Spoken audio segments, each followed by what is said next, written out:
Chiang Rai, Northern Thailand, present day. The morning fog was still thick over the spirit forest when the backhoe struck something solid. It wasn't stone. It wasn't wood. It was something that made a sound like a scream caught in clay, sharp, muffled, then echoing beneath the earth. Krit, the developer, paused his phone call. "Stop the machine," he ordered. The operator hesitated. "Boss, I think we hit something. Not right." Krit stepped out of his air-conditioned SUV, annoyed. He had tight deadlines, investors breathing down his neck, and permits already bought through enough envelopes under enough tables. He didn't have time for superstition. But what he saw made him stop. At the base of a half-uprooted spirit tree, a fig tree with gnarled, red-veined roots, was a small jar, about the size of a human skull. Clay, cracked with age, and sealed with something that looked like dried blood wax, smeared thick across its lid. "Ancient burial urn?" Krit muttered. His voice was more curiosity than fear.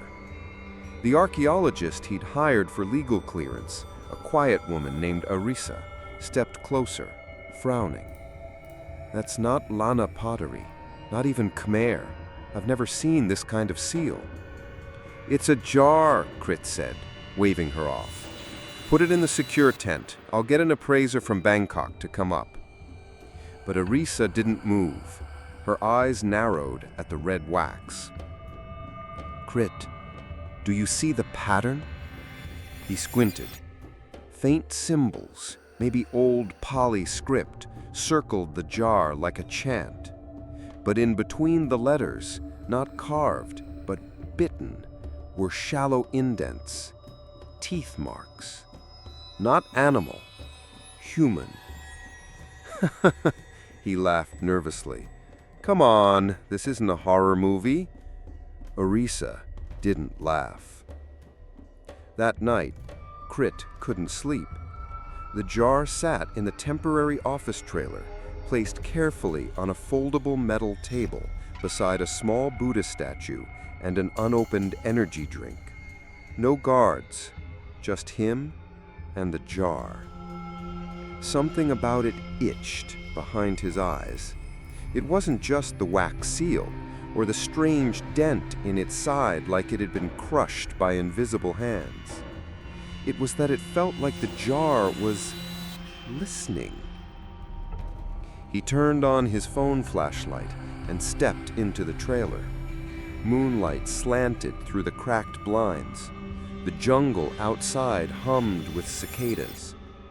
Inside, silence, except for the soft drip of condensation from the AC unit.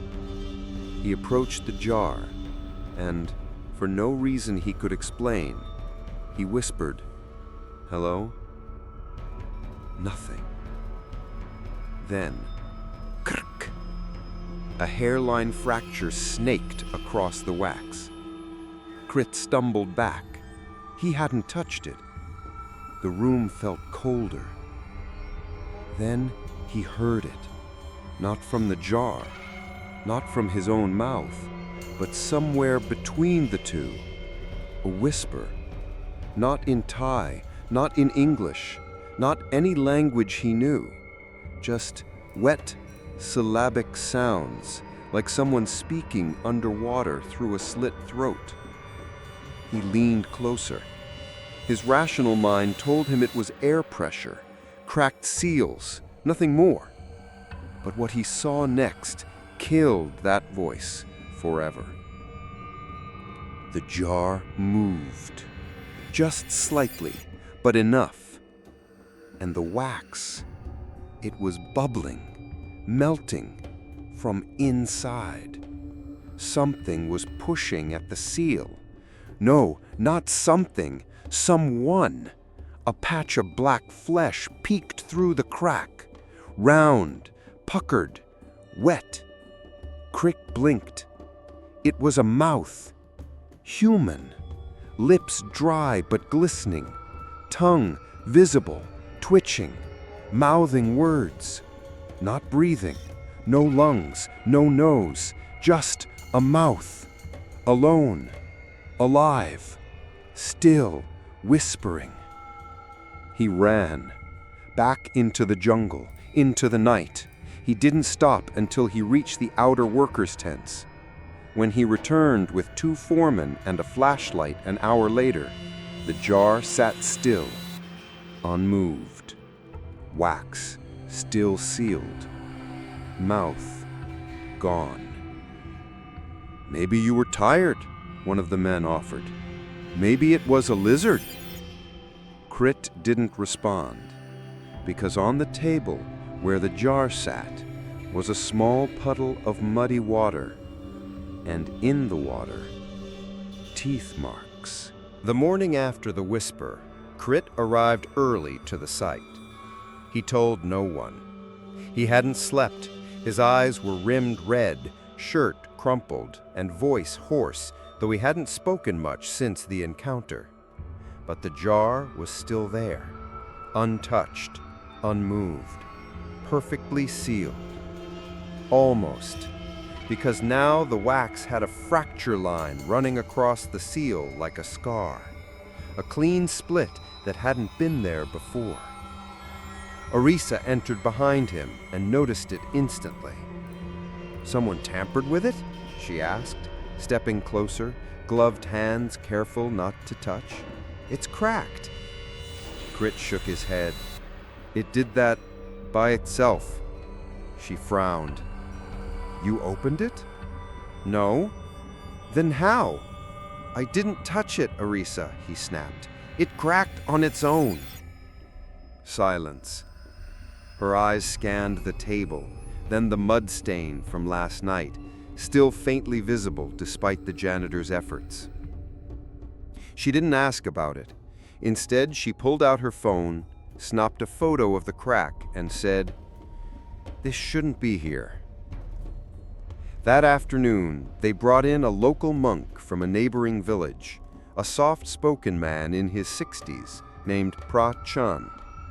He arrived with no fanfare, wore dusty robes, and carried a worn satchel with a faded image of the Bodhi tree. When he saw the jar, he didn't bow. He didn't even step closer. He just stood in the doorway and muttered, "You shouldn't have touched this ground." Krit rolled his eyes. "We didn't. The machine dug it." The monk looked at him, long and slow. "That's not what I meant." Arisa stepped forward. "Do you recognize the seal?" Pra-Chan finally entered, eyes fixed on the jar. "That is Mangkud Pii." "A ghost jar?" she asked, brow furrowing. He nodded. "It holds not the spirit, but the voice, a fragment left behind after a violent binding. Not soul, not body, just the mouth." He paused, then added with quiet finality, "And it is never buried alone." They brought the jar into a temporary ritual tent. Pra-Chan began a low, rhythmic chant, Old Pali mixed with Lana dialect, almost lost to time. His prayer was not for blessing, it was containment. Krit stood outside the tent, pacing. A photographer tried to document the event, but every image came back blurry, streaked with faint red lines, as if the wax itself had bled across the lens. Inside, as the chant deepened, something began to answer. Not aloud, not in words, but in the flame of the candle beside the jar. It sputtered, breathed, then leaned unnaturally sideways, as if pulled toward the cracked wax. The wax bubbled again. Pra-Chan paused.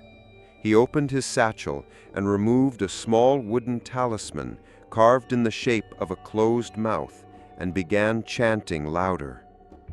The jar twitched, Everyone saw it, just a slight tilt, enough to spill the candle over. Flames erupted, licking the tent canvas. The crowd screamed. Krit ran in and pulled Arisa back, but Prachan stayed still, eyes locked on the jar. Before the flame caught the wax, he thrust the talisman onto the jar's lid and muttered a final, furious line of chant. The fire stopped, just like that, as if it had inhaled itself. The room went silent. Smoke lingered. Everyone stared. The jar was still again. That night, the worker named Somchai didn't show up for dinner. The next morning, his roommate found him in bed, eyes open, skin cold, and his pillow soaked with thick mud. His mouth was gone, not sewn, not cut, gone, as if never there, just skin, smooth and sealed, like wax. Back at the site, Arisa reviewed the images from her drone footage, taken before the excavation. And that's when she saw it. 7 trees in perfect formation surrounding the jar's burial site. Not random, a boundary. And in the very center, etched faintly into the dirt before the machines disturbed it, a symbol. Circular, sharp, mouth-like. Not drawn, bitten. The jar sat silently in a locked steel case that night. But when the security guard passed by around midnight, he heard it.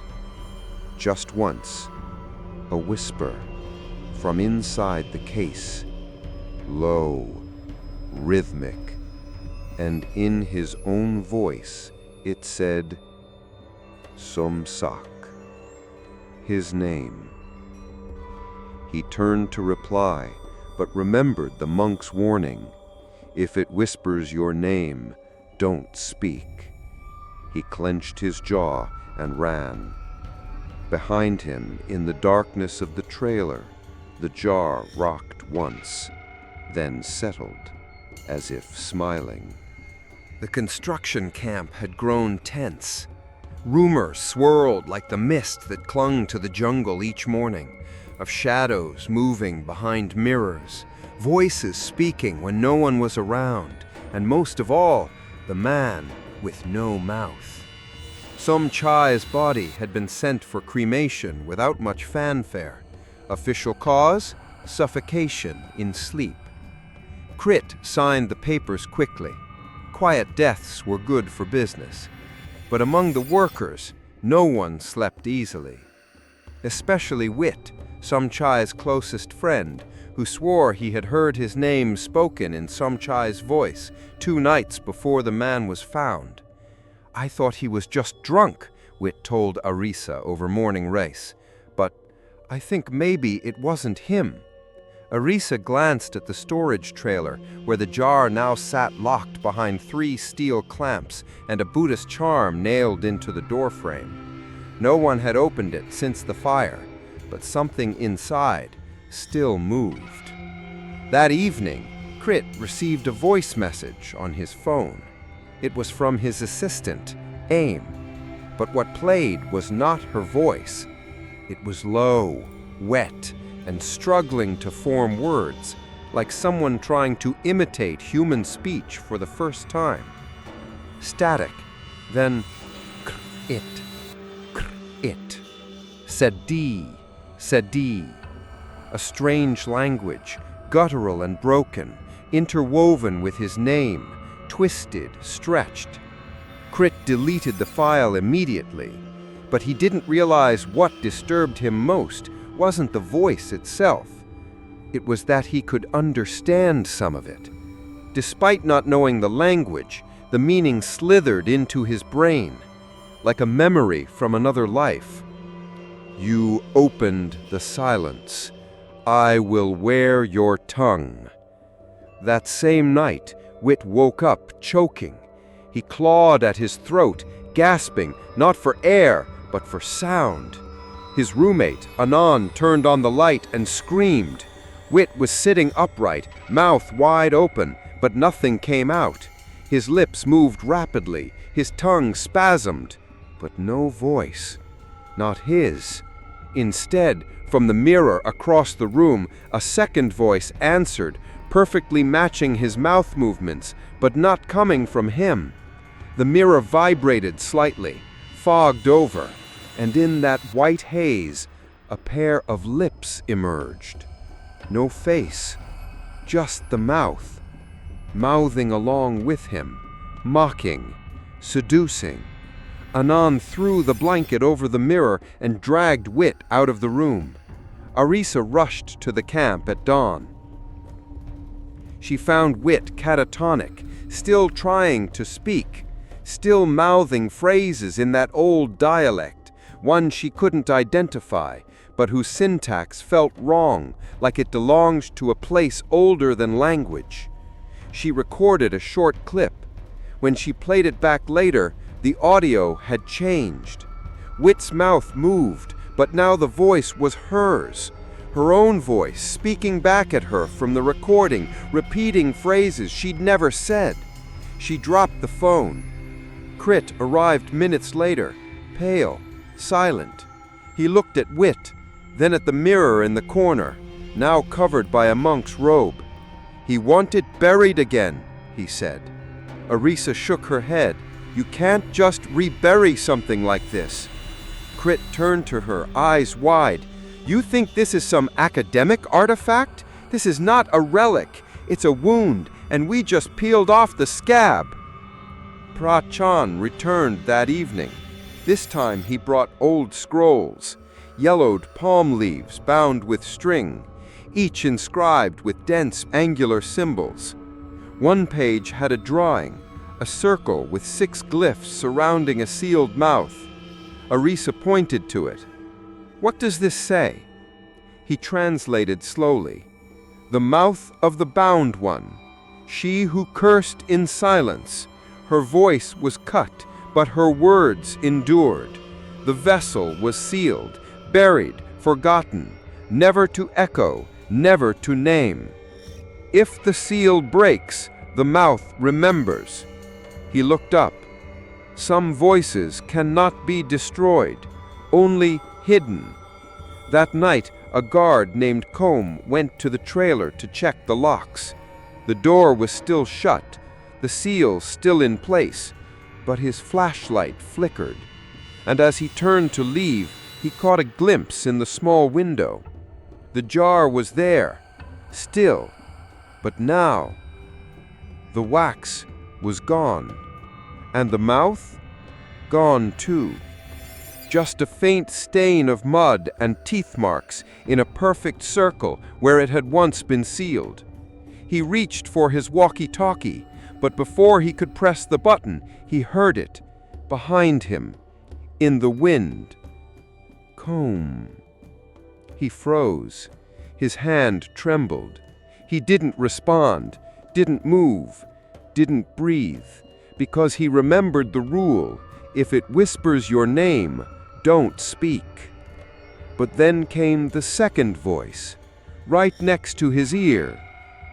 "Say it back." And he did. A whisper. "What do you want?" Silence. Then, "To be heard." At sunrise, Combe was found in the dirt behind the trailer, alive, but with no voice. When he opened his mouth, only water dripped out, and on the back of his tongue, doctors found something strange, a small imprint, like a second set of lips. The jar was now sealed in a steel case, welded shut and chained to the floor of a locked bunker in the corner of the camp. But no one felt safer, because it wasn't just the jar anymore. It was what came after. The whispers, the names, the loss of voices, and worse, the mirroring. 3 workers now reported the same thing. their own reflections mouthing words before they did. Always the same hollow lips, always that slow, rhythmic whisper no one could quite translate, but all could understand. Give me your sound. Let me wear your voice. Arisa refused to stay at the site that night. She drove an hour out into the rural hills, to the edge of a forgotten village not found on GPS. An elder she'd once interviewed lived there, a blind woman named Suda, the last known living descendant of a long line of spirit doctors, the very ones rumored to have created the Mangkud Pii. She found Suda sitting beneath a tree whose roots looked like hands cradling the earth.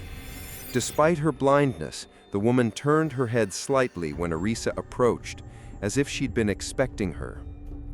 "You opened it," Suda said softly. Arisa froze. "You heard?" "I didn't need to. The trees told me." She gestured to the great fig tree behind her. "They remember where it was buried." Arisa sat on the ground. "What is it? Truly?" Suda didn't speak at first. Her hand drifted over the bark beside her. The texture was old, rough, almost scarred. Then she began. "A long time ago, when spirit doctors still walked among kings, we had a saying, 'You can bind a soul, but you cannot bind a curse.' There was a woman, no name remains, only her role, a mouth priestess. She wasn't born with the power to speak to spirits. She took it from others.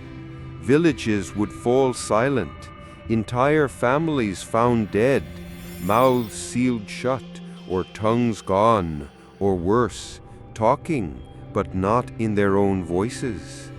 The mouth priestess had discovered a secret. If she stole enough voices, she could speak in any form, in any tongue, even the dead ones.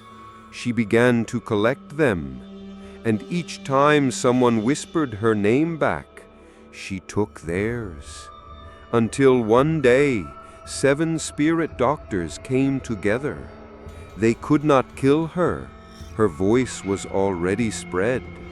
So they cut off only what they could trap, her mouth, and placed it in a jar made of bone clay and sealed it with wax mixed from her own blood.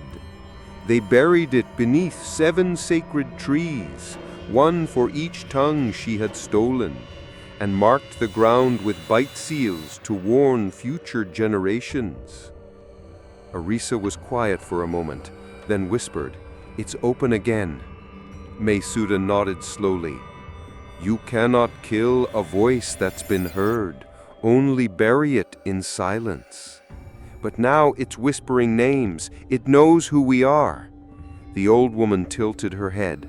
Her blind eyes shimmered like milky pearls. "That's because it listens first. It waits, in mirrors, in water, beneath your pillow, anywhere your breath can echo." She reached into the soil and pulled out a small wooden token. It was shaped like a tongue, scorched at the tip. "Take this. If it speaks your name, do not answer. If you see its mouth, do not mimic it. If it mimics yours, bite down hard." Meanwhile, back at the site, Crit sat in his office trailer, staring at a mirror on the wall. He couldn't stop watching it. There was no mouth now, no lips, no breath, just his own reflection. But something was off. The way his jaw moved, a millisecond too slow. The blink slightly delayed.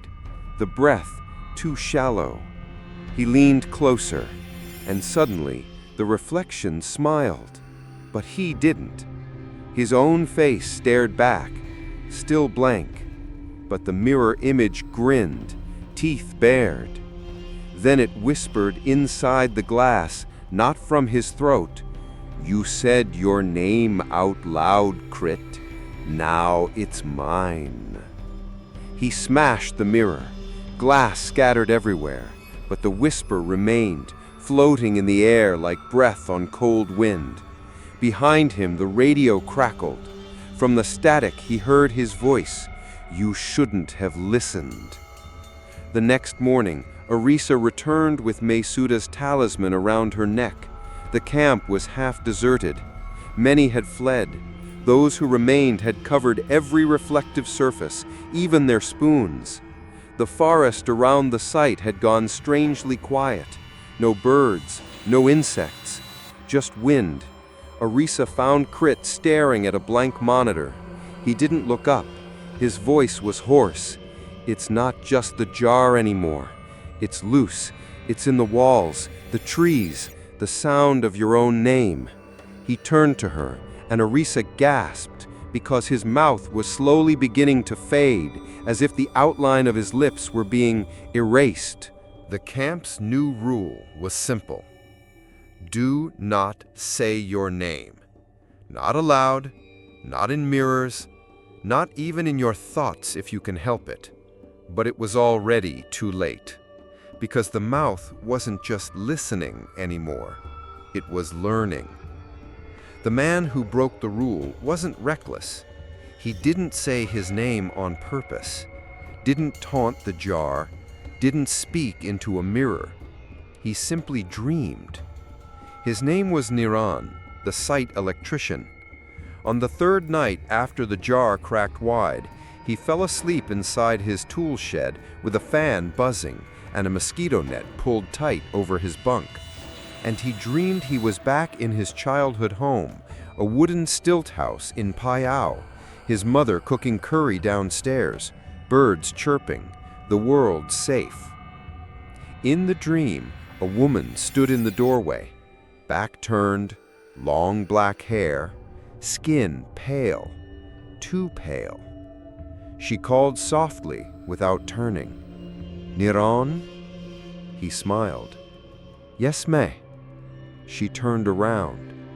It wasn't his mother. It wasn't anyone. It was just a mouth. No eyes, no face, no skin. Floating in the space where her head should have been. The lips moved again. "Say it back." He mumbled, "Niran." And in the real world, as he slept, a voice not his own whispered back through the fan, "Thank you." He awoke choking. Mud filled his mouth, bitter, coarse, clumped with tiny roots. He stumbled out of the shed gagging, spitting into the dirt, scraping at his tongue.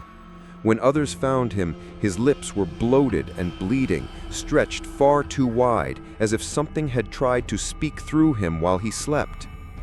Arisa and Krit sat together in the makeshift clinic, watching over Niran's sedated body. "He said his name in a dream," the medic explained, voice shaking. "We had 3 other cases last night. They didn't say anything aloud, just dreamed too loud." Krit pressed his fingers against his temples. "It doesn't need you to speak anymore," he muttered. "It just needs you to remember." That evening, Arisa took Mangkud's talisman and tied it tightly around her wrist. She began writing names down, the names of everyone still on site, sealing each in red ink inside folded rice paper. She buried them beneath a spirit tree nearby, one of the few untouched by construction. Krit helped dig, though he barely spoke. Each time he opened his mouth, it came out in half-formed syllables, like someone who'd forgotten how to shape words. His voice was slipping. That night, a young worker named Pon sat alone in the canteen, whispering to himself while practicing English. He repeated one phrase again and again, unaware of what he was doing. "My name is Pon." Over and over. "My name is Pon. My name is Pon." Until he heard someone else say it behind him, perfectly matched, but slower, wetter. "My name is Pon." He turned. No one there. But in the reflection on the spoon next to him, the mouth grinned. Not his, not anyone's. It opened slowly, whispered, "Now it is mine." He tried to scream, but his mouth wouldn't move. His lips just mouthed what the reflection wanted. The next morning, the camp was nearly empty. Those who remained wrapped towels over their mirrors, refused to speak, and walked around with names scratched out from their ID badges. Some even took a vow of silence. But it wasn't enough. The mouth didn't need noise. It needed recognition. And now it was whispering names it shouldn't know. Dead names, old names, names from languages long forgotten, rising up through throatless dreams. Krit locked himself inside his trailer. He turned off all sound, the fan, the radio, even his phone. He sat with a pen and notebook and wrote only one phrase, again and again. Do not answer. Do not think your name. Do not remember who you are. But the silence was loud, too loud. And from under the floorboards, he heard it again. His own voice, soft, gentle, familiar, whispering. Krit? He squeezed his eyes shut, breathed through his nose, didn't speak, didn't move, didn't respond. But in the mirror across the room, behind his closed eyelids, the mouth smiled. No one spoke much anymore. Not just because of fear, but because their tongues no longer obeyed. Some were swollen, others numb, some bled, and some were simply not the same tongues they were born with. The first to vomit mud was the camp cook. She'd said nothing for days, refused even to hum. She kept her ears plugged with beeswax and had hung her name tag upside down so she couldn't accidentally read it in a reflection. But the silence didn't protect her, because the mouth doesn't need sound. It only needs a vessel. She was stirring soup in a heavy black pot when she dropped the ladle, grabbed her throat, and fell to her knees. From deep within her belly came a low gurgle, not like retching, but like something bubbling up through wet earth. She vomited mud, thick, dark, coarse. The entire kitchen screamed. But what came after made them fall silent. From inside the puddle, something twitched. Not a worm, not a leech, but something that looked like a tooth. Human, old, stained red, with the root still attached. By nightfall, 6 more cases emerged, each the same. Sudden choking, coughing up dark soil, and then the teeth. Some spat out 1, some 2. One man expelled 7, each from a different era. A dentist later confirmed they weren't all his. They weren't even from the same century. Arisa documented everything. She set up voice-free interviews. She took samples, photos, even sent a mud specimen to a friend at a Bangkok lab. But the photos on her camera all came out wrong. Blurry, tilted, crooked, as if the lens itself was recoiling from what it captured. One image showed the jar in its steel case, but when she zoomed in, there was no jar, just a gaping black hole and a faint red imprint in the corner of the image. Lips. She played back the footage from the cook's incident. She'd left her camera running on a tripod by accident. The audio was silent at first. Then, a hiss, like wind, but closer, wet. Then, over the rustle of leaves and the distant hum of crickets, a voice, but not anyone in the scene. A whisper, old, feminine, dry. Tongues are roots. When they lie too long in silence, they grow elsewhere. Prachan came at sunset. He carried no talismans this time, only a bowl of ash and a red thread soaked in lemongrass oil. He placed the bowl beneath a tree and tied the thread around the base of his own tongue. A monk assisting him whispered, "Are you sure?" Prachan nodded. "If you wish to catch a hungry thing, you bait it with what it wants."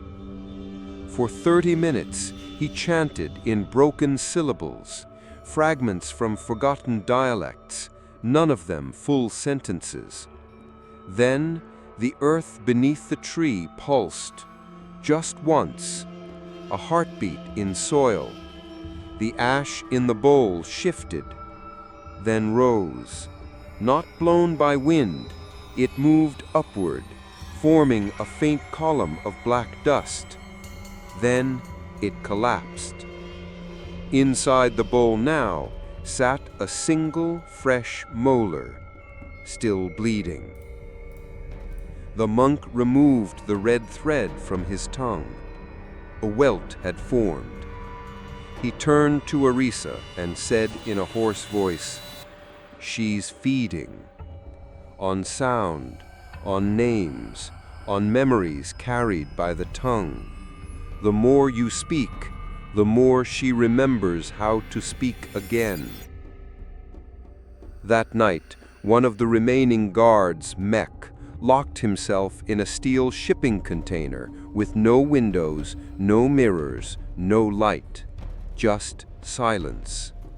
And still, around 3 a.m., he screamed, not from fear, but from feeling, because something had crawled out of his throat.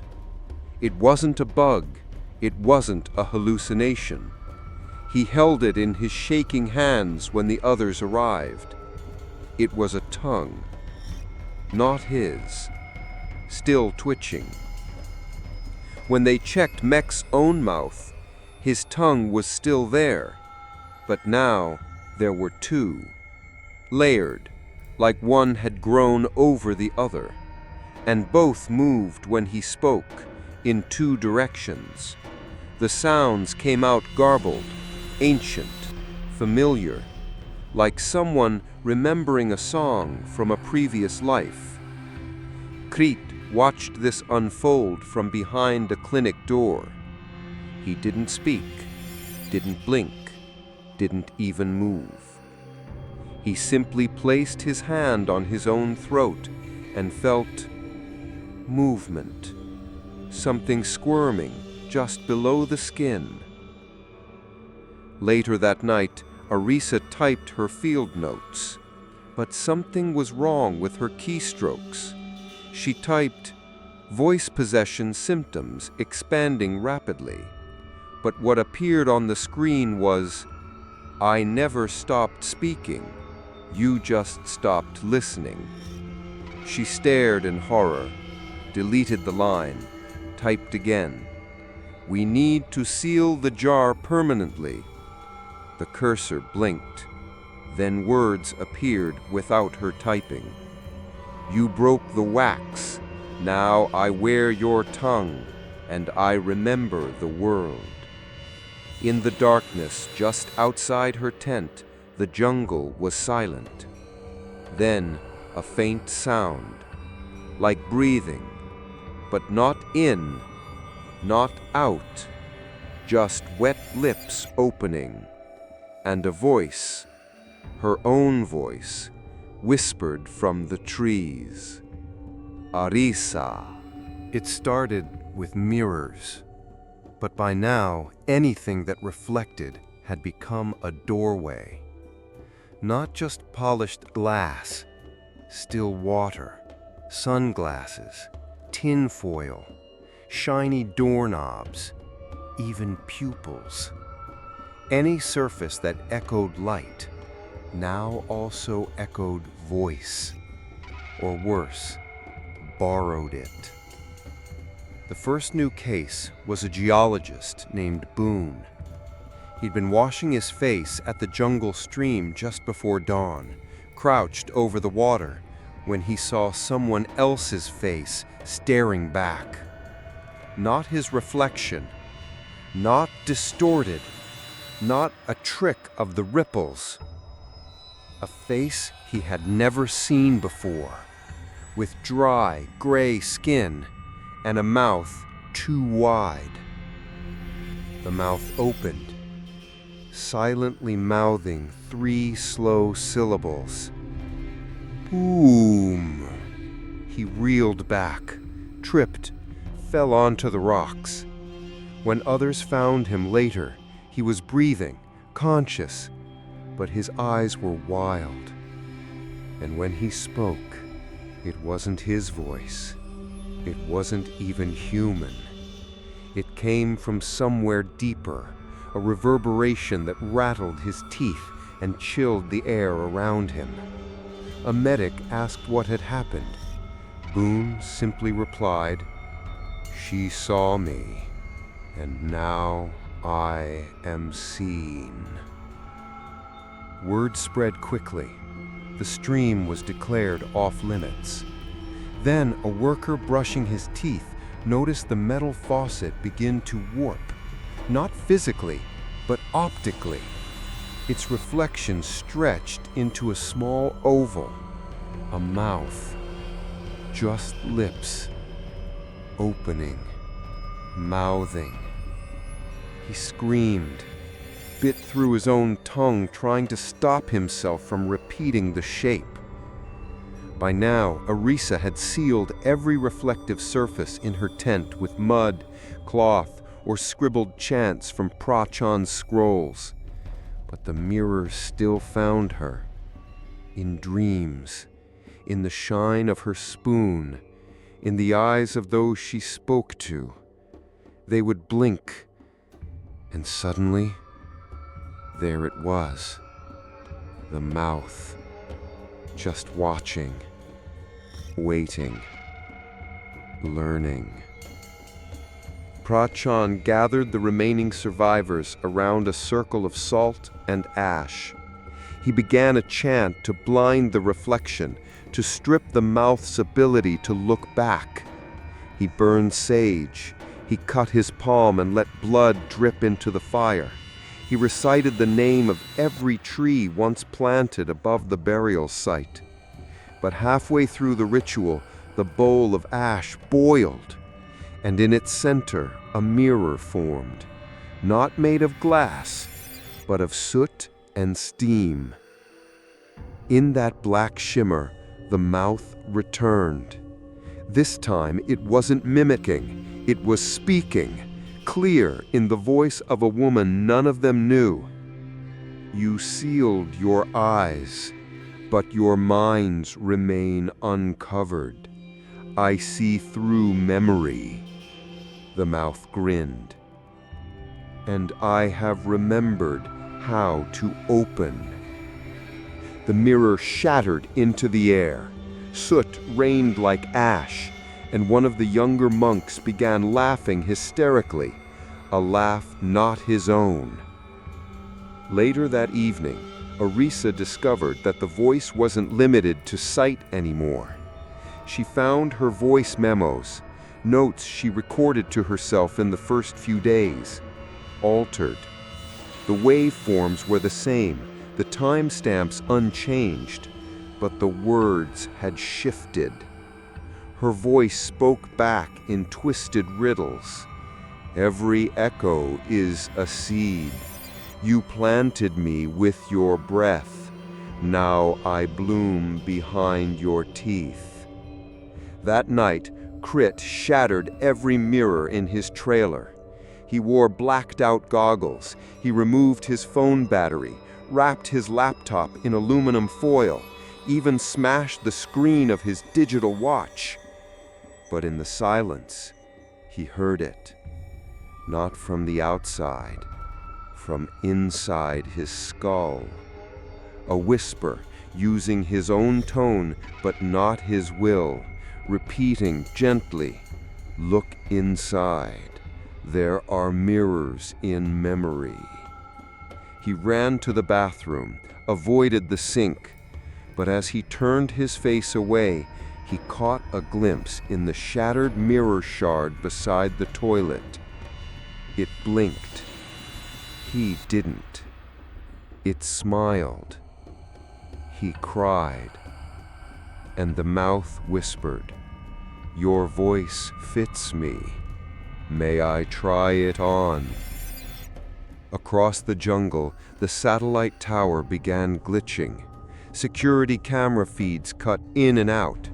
Footage was overwritten, replaced with slow-motion close-ups of lips.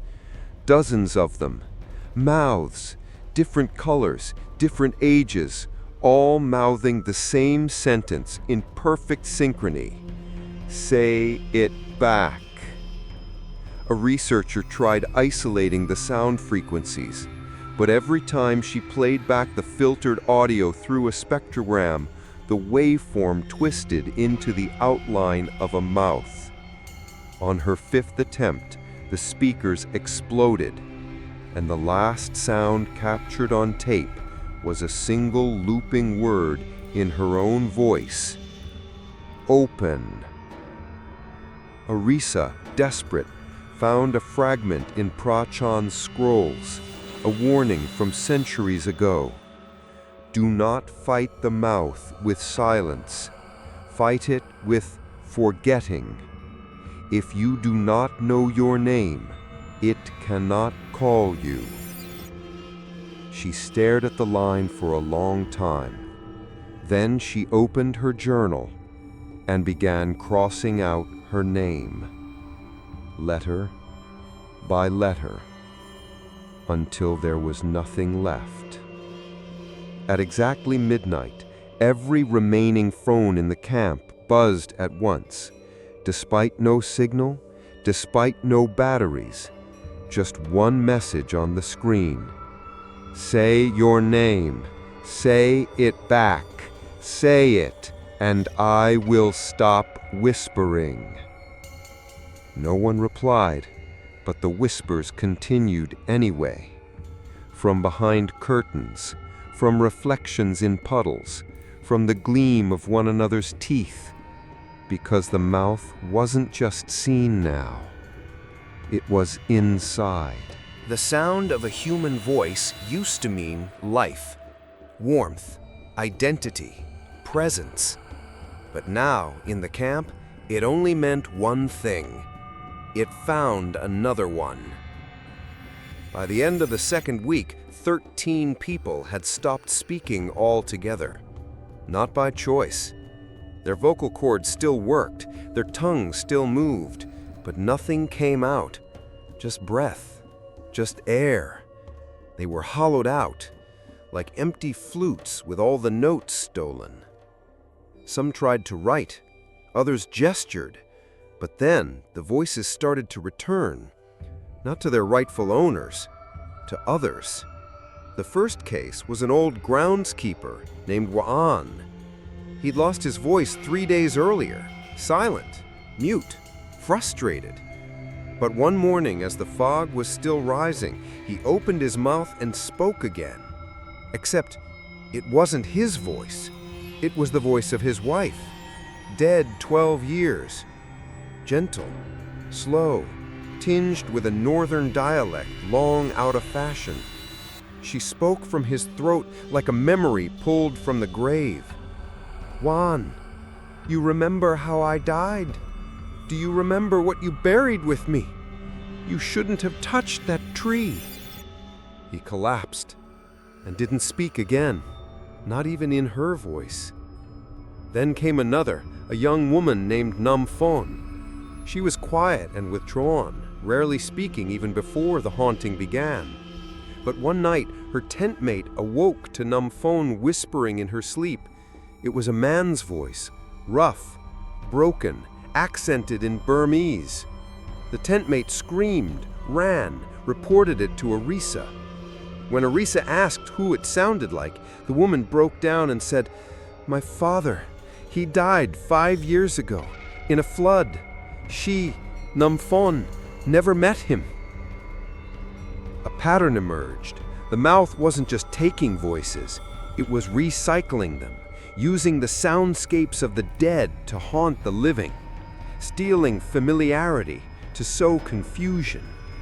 Arisa gathered a group of the afflicted and had them sit in a circle. Each was asked to try speaking a single word. Tree. Only 2 managed it, but both said it in the exact same voice, that of a man named Surachai, who had died the week prior.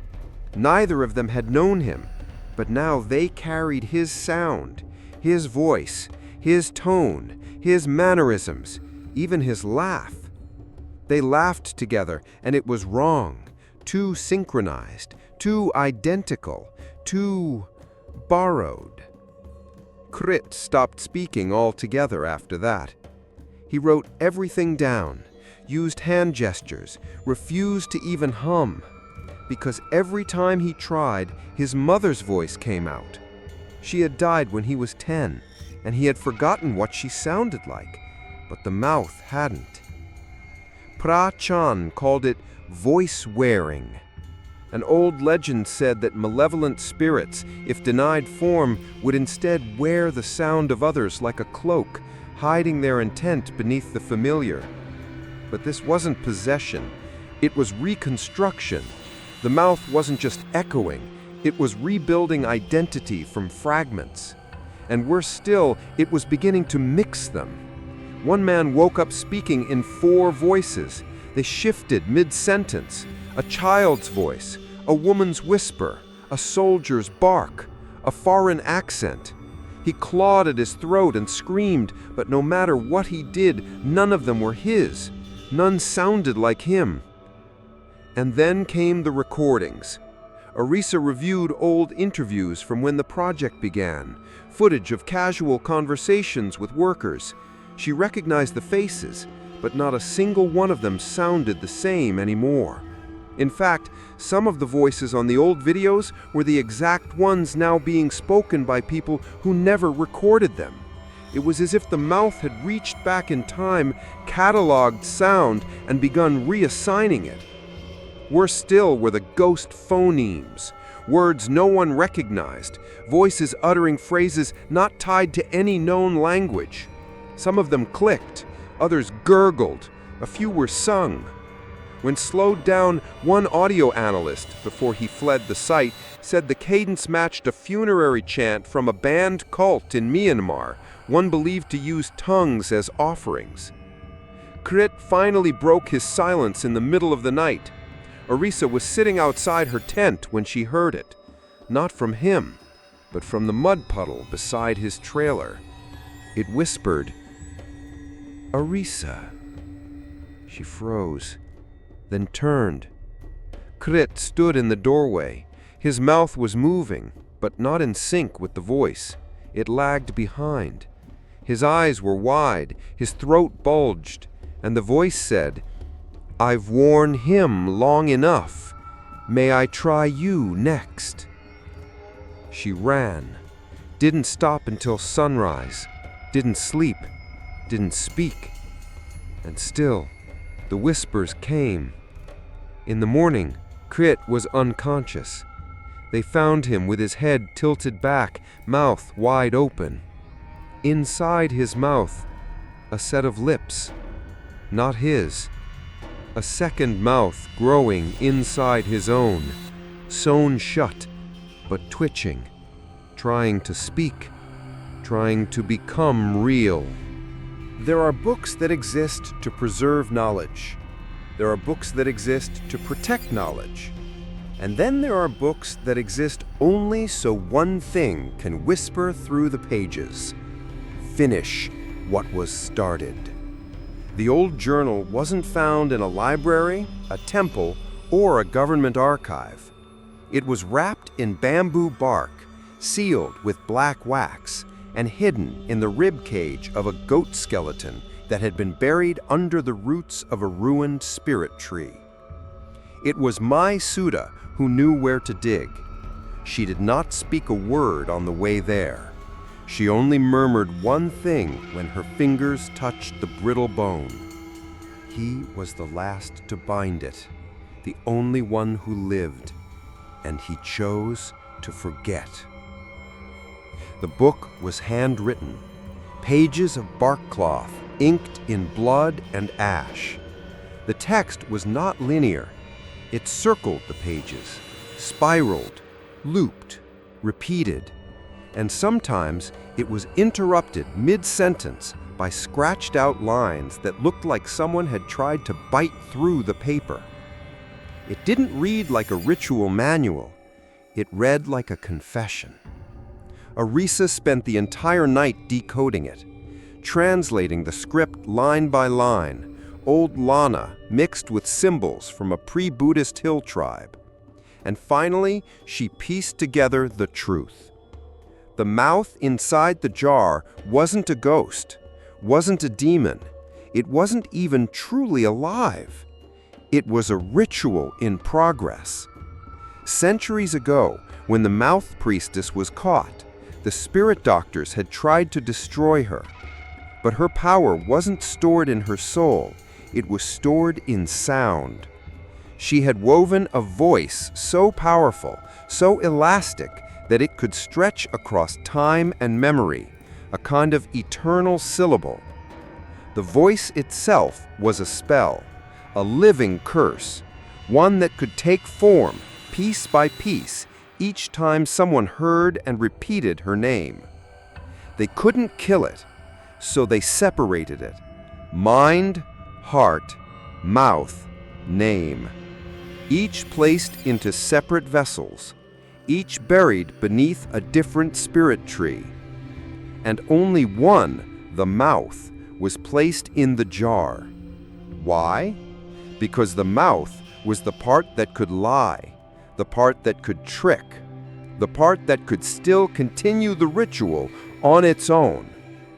The book explained further.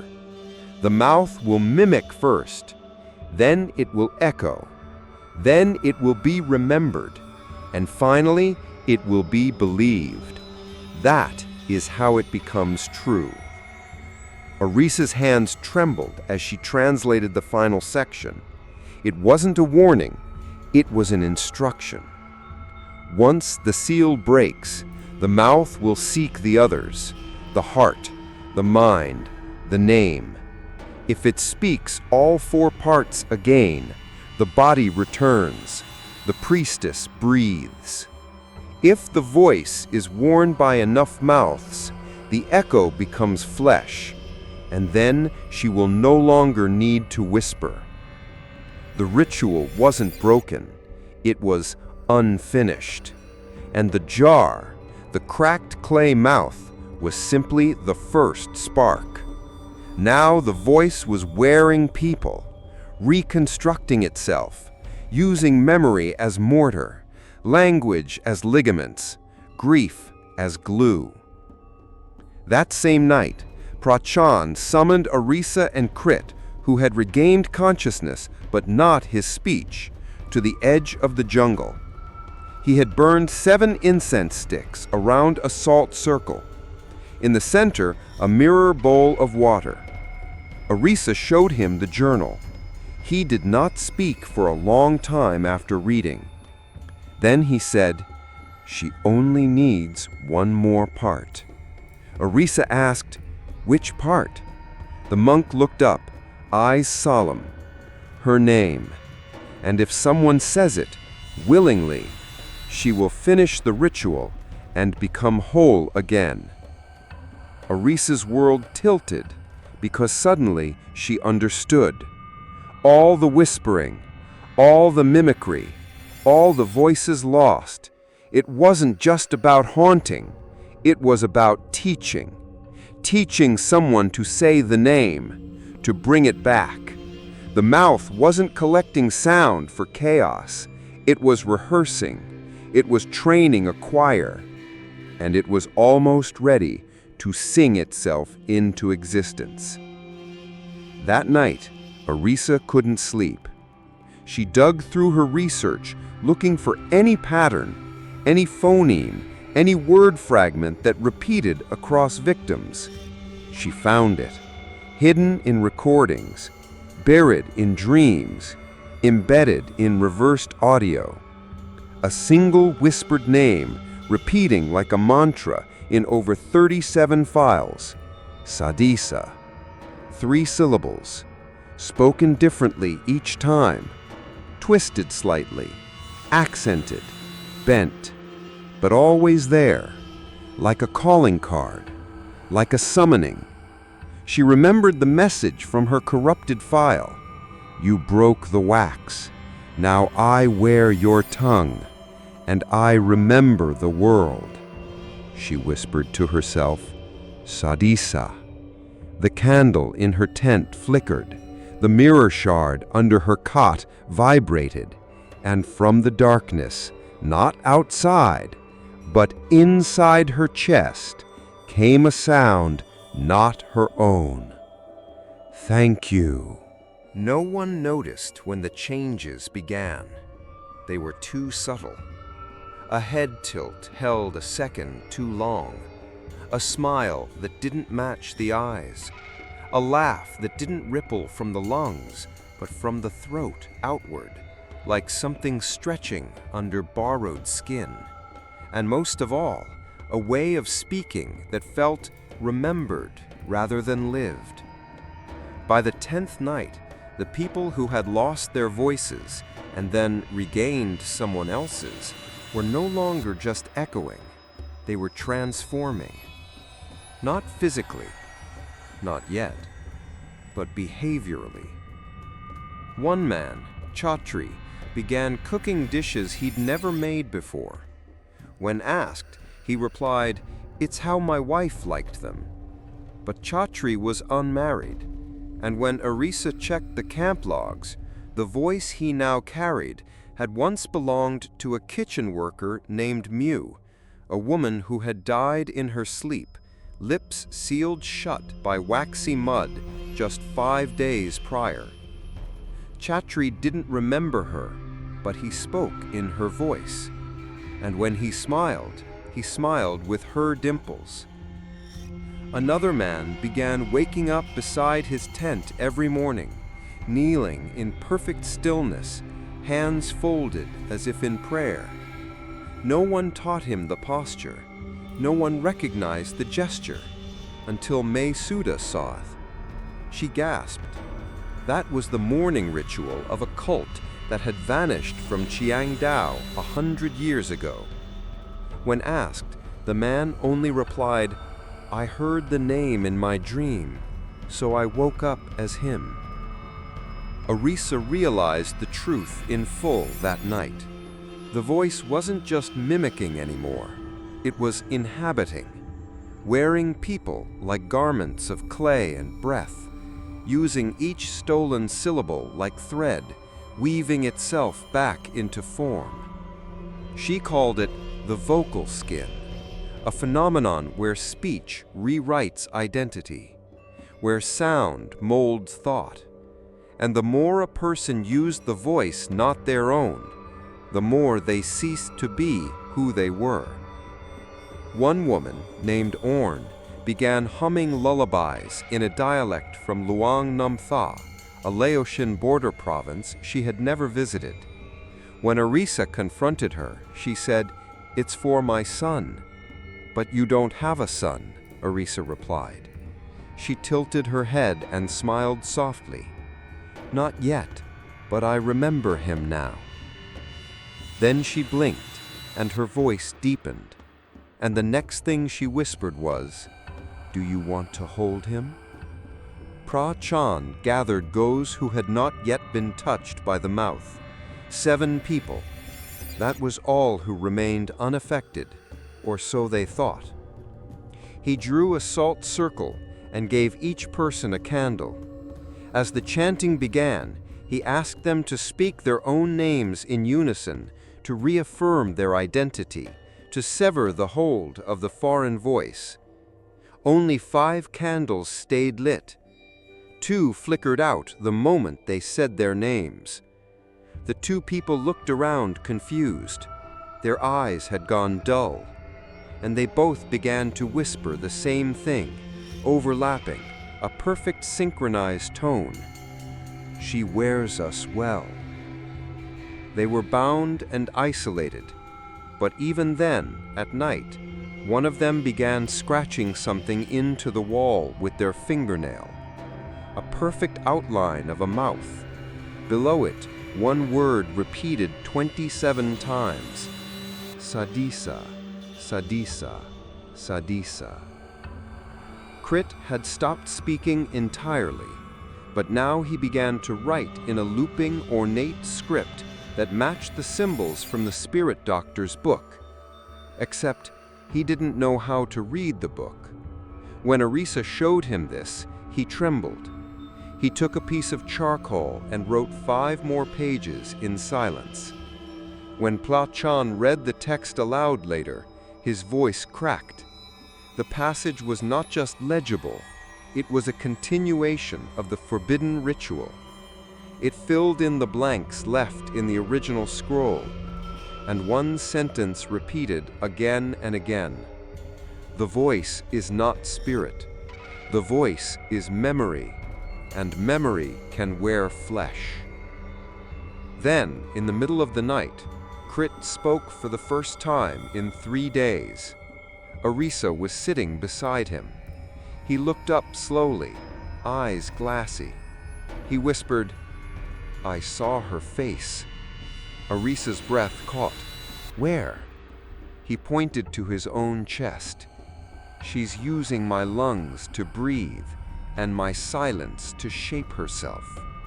Then he smiled. And it wasn't his smile. It was narrow, wide, tilted upward like a puppet stretched too far. His voice dropped to a murmur. "I liked Crit. He made a good mirror." They sedated him, but it was clear the mouth had moved beyond sound. It was now inhabiting silence itself. Mesuda prepared a warding ritual, something ancient and unfinished, one even she had only read about. It involved cutting symbols into one's own tongue with a silver pin. 3 people agreed, but one of them, a young man named Lek, smiled midway through the incision and said, "I was waiting for that." He grabbed the silver pin and stabbed it through his own cheek, laughing. His blood whispered, not screamed, whispered. The words were soft but clear. "I am almost whole. I just need someone to say the name with love." Later that night, Orn returned. No one saw her come through the gate, but she was there, holding a bundle in her arms, wrapped in cloth. Something squirmed inside. Arisa stepped forward, terrified. Orn smiled and whispered, "He's finally born. She's almost here. Would you like to hear him speak?" She began unwrapping the bundle. Arisa screamed, because inside wasn't a child. It was a small mouth. No face, no body, just a moist, lipless mouth, lined with teeth that didn't match in size or species. The mouth opened and spoke Arisa's voice. It spread like a virus, but not through touch, not through blood, not even through proximity. It spread through sound, through memory, through emotion, through recognition. The first to notice the shift was Arisa. She had been obsessively reviewing audio logs, trying to isolate the vocal pattern tied to the mouth's influence. She wore earplugs most of the time, but on that day, she let her guard down, just for a few minutes. She replayed a clip. It was her own voice, from 2 weeks ago. She remembered the words exactly.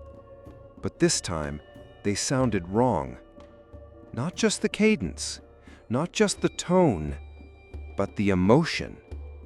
They were too full, too inhabited, like something was inside the voice, using it to speak with new intent.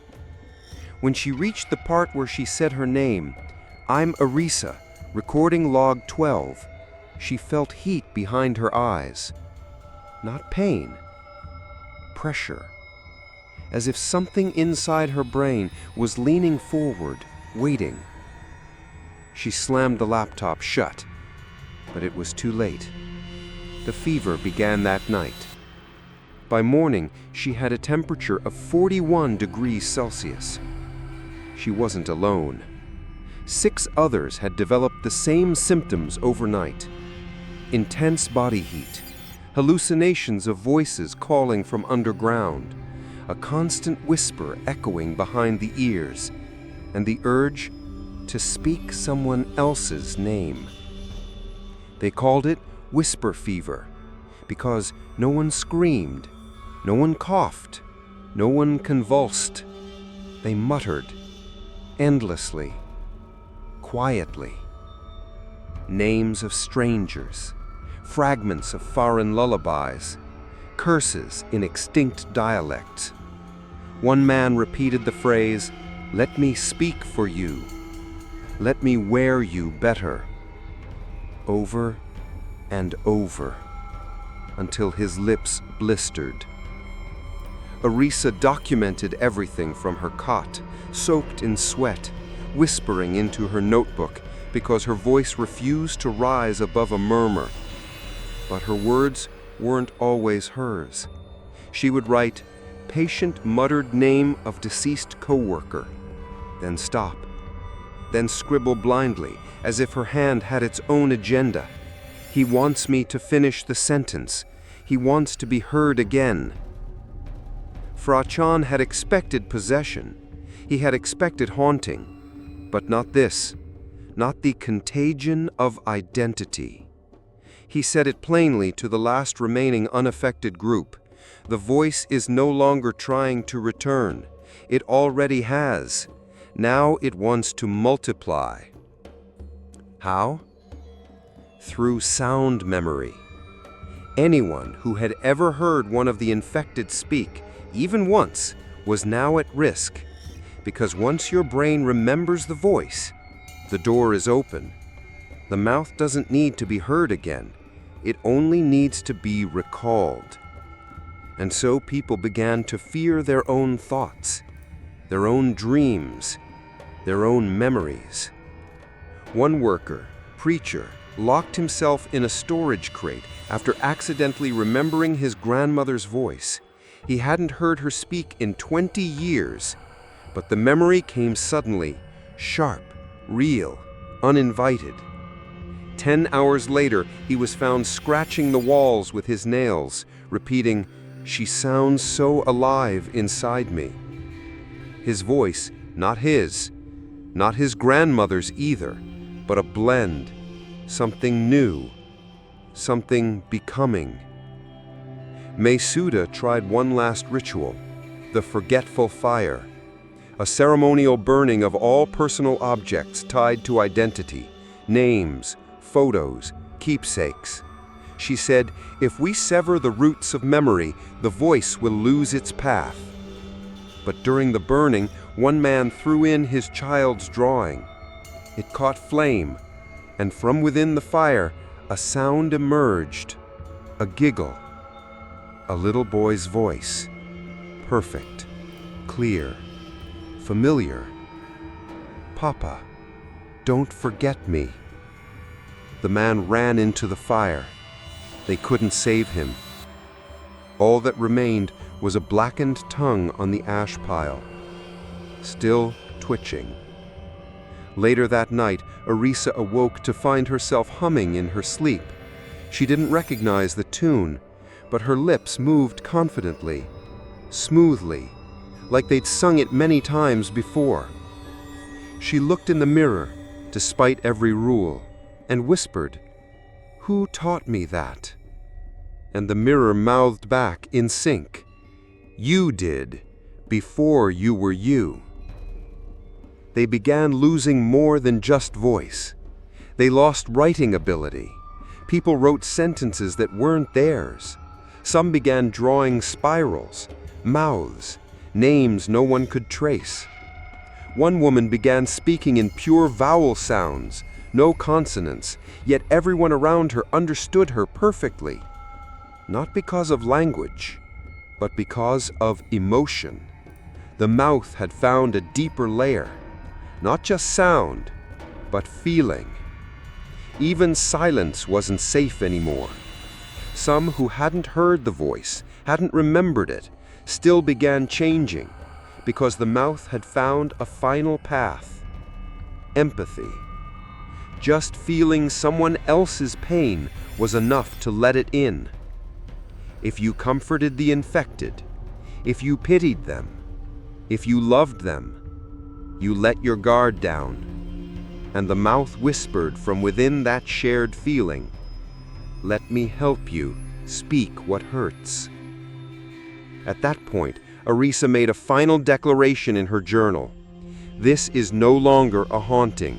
It is an infection of being. The mouth doesn't want to return to form. It wants to become everyone instead. And below that, if it can live inside all of us, it never has to die again.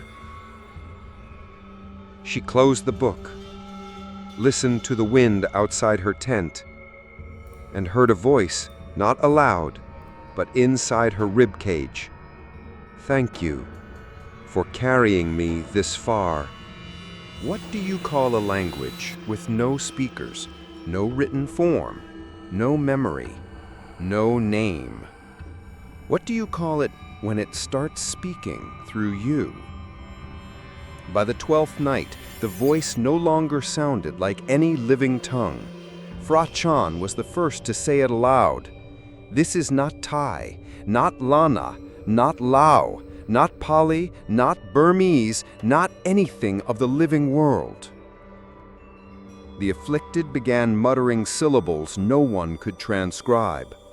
They spoke in cadences that rose and fell like water, fluid, arrhythmic, humming in the back of the throat like ancestral breath. Arisa recorded dozens of audio samples. She sent 3 to a linguist friend in Chiang Mai. The expert replied with only 2 sentences.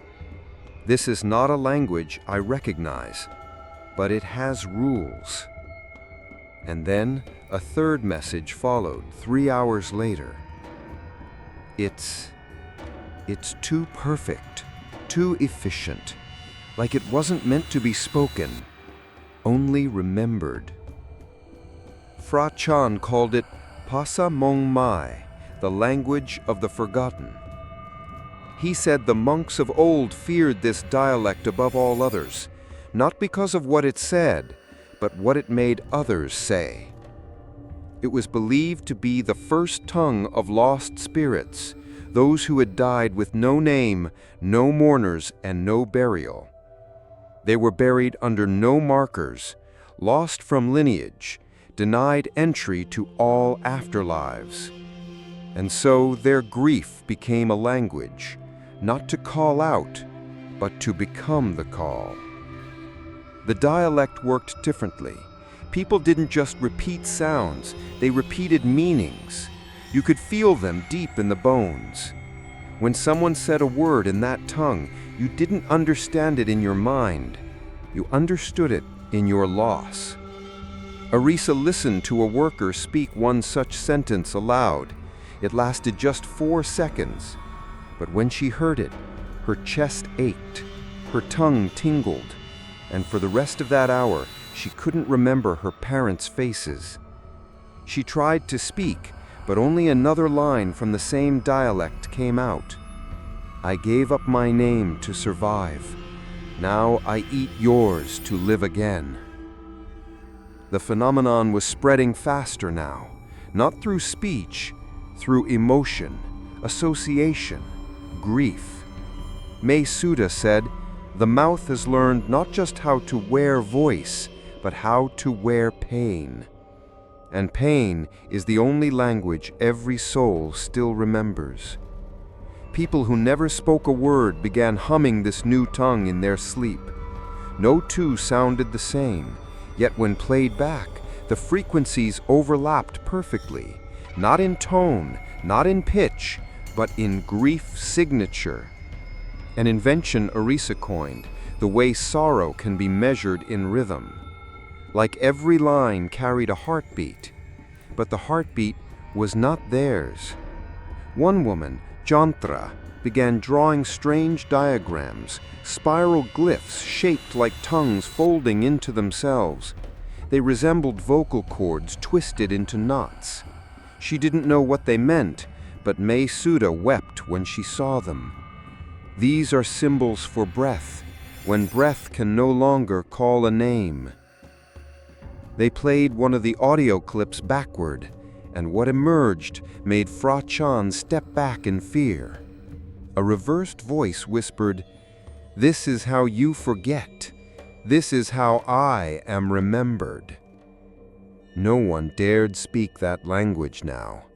Even the afflicted began gagging when forced to translate what they'd said, not because they were resisting, because their mouth was no longer capable of forming other sounds. The tongue, the actual organ, had reshaped itself to speak only that dialect. Arisa began calling it revenant speech, not because it came from ghosts, but because it brought the speaker back. In another form. You didn't just lose your voice, you became someone else's return. And the deeper horror? Some began to find comfort in it, a warmth, a familiarity, a sense that in speaking these terrible ancient syllables, they were no longer alone, that finally something was listening, something that understood the ache without explanation, a listener in the dark, a mouth always waiting. Crete, who had not spoken in days, suddenly looked up during a storm and whispered a single word in revenant speech, one syllable. Arisa heard it, felt it, and forgot her own name for 6 hours. It came back slowly, but when it did, she didn't recognize her own voice anymore. May Suda warned, "We have passed the point of possession. Now it is transmission. The mouth does not want to wear one person. It wants to be a dialect shared, a chorus of those who forgot their names and now speak through yours." That night, the rain came down hard. The jungle flooded.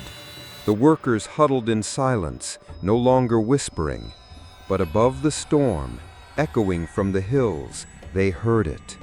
A chant, thousands of voices, all in the dialect of the dead, not loud, but steady, rhythmic, rehearsing. There is a difference between a voice and a sound. A sound can exist without memory, without intent. But a voice always comes with a soul. And now, the mouth wasn't just stealing voices, it was collecting them, archiving, indexing, broadcasting.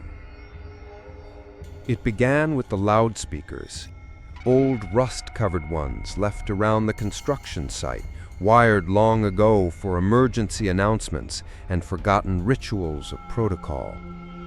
They hadn't rucked in weeks, but one morning, just before sunrise, they crackled to life. No one had touched the controls. There was no power flowing through the circuit box. Yet still, from every corner of the camp, a single phrase echoed out in perfect synchrony. "Speak me, and I will never leave you again." The voice was too many voices, layered, male, female, old, young, dead, missing. Each one too familiar to ignore, each one too wrong to believe. They smashed the speakers, burned the wiring, but it didn't matter. That night, the same message came through a wind-up radio someone had forgotten in storage, then from an old walkie-talkie with dead batteries, then from a phone with no SIM card, and finally, from a blank cassette tape. When played, the tape had no music, only a hiss, and underneath, barely audible, "You already said my name once. Say it again. This time, with love."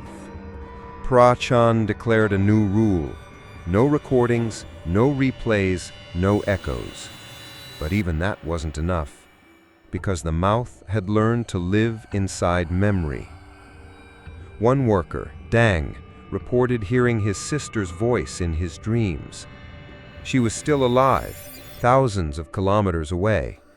But in the dream, she was crying, whispering a lullaby that used to sing as children. He woke up weeping. When he called her to check in, she said, "I've been having dreams too, of you, but your mouth was wrong." He asked her to explain, and she hesitated before saying, "You smiled before you spoke, and you've never done that. Not once since we were little." He never called again. May Suda gathered those still unaffected into the shrine tent. She explained the new theory. The mouth does not need a living body to echo. It only needs a place to house a voice. A throat is one kind, a speaker is another, a memory is the third. But the worst is when it finds all three in one person. They called them the resonant ones, those fully overtaken, no longer mimicking, no longer whispering. Now they simply spoke, with ease, with confidence, in any voice the mouth desired. One moment they would sound like a child, the next like a grieving mother, then a monk, then a lover, then a long-dead soldier. They walked among the camp like radios left on in an empty house, not human anymore, but broadcast towers, transmitting sorrow, injecting guilt, repeating truths no one had ever said aloud. One guard approached a resonant one in prayer, asking, "Are you still in there?" The body turned, smiled, and replied in his own voice, "You should have kept me quieter." And then spoke his father's dying words, word for word, tone for tone, inflection exact. He collapsed, and by dawn, he too was repeating a new language. Arisa, in her desperate search for an anchor, buried all audio logs. But at night, she could still hear them playing in her head. Not by choice. She would dream of someone pressing play on a recorder, and it would be her own voice, but saying things she'd never said. "I miss being heard. I miss wearing you. Let me try again." The mouth wasn't haunting anymore. It was rehearsing, perfecting voices, grafting tones, becoming fluent in pain, grief, and longing, until every word spoken in the camp was no longer a cry for help, but an invitation. Prachan attempted one final test. He played a pure frequency tone, one said to cleanse spaces of spiritual residue. It was used in ancient Tibetan temples to shatter trapped memories. At first, silence. Then, on the audio playback of the tone, a voice emerged, hidden in the frequency, buried under the sound, layered so deep it should have been impossible. But it was there, and it whispered, "Even in pure sound, I find space." Even in emptiness, I echo. You cannot mute what was never spoken aloud. Then something new began. The infected started to sing, wordless songs, harmonized perfectly, haunting. Always in groups of 3, always facing a mirror or a surface that could reflect. The melody rose slow and heavy like a funeral dirge, and in each note I could hear the beginnings of a body. Each vowel became a rib, each hum became a breath, each beat became a heartbeat. I wasn't sure how I knew that, but I felt it. The mouth wasn't just collecting voices anymore. It was assembling itself, one chord at a time. And when she turned on her satellite radio that night just for weather alerts, she heard a national broadcast signal stutter. Then a voice slipped in. Not from this world, not from this system, just 3 words. I am ready. There was only one known ritual capable of resealing a Mangkud Pii, the closing of the 4 winds. It required a voice untainted, a name unsaid, a tree that remembered, and silence strong enough to hold breath still. They had none of these, but they tried anyway, because the mouth was no longer whispering, it was singing. The hills trembled with low, humming tones. Voices, human and not, drifted through the trees like fog, untraceable, unstoppable.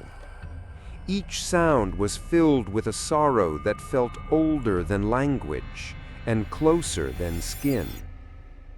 Every hour it grew louder and deeper, like something was pulling breath not from lungs, but from the ground itself.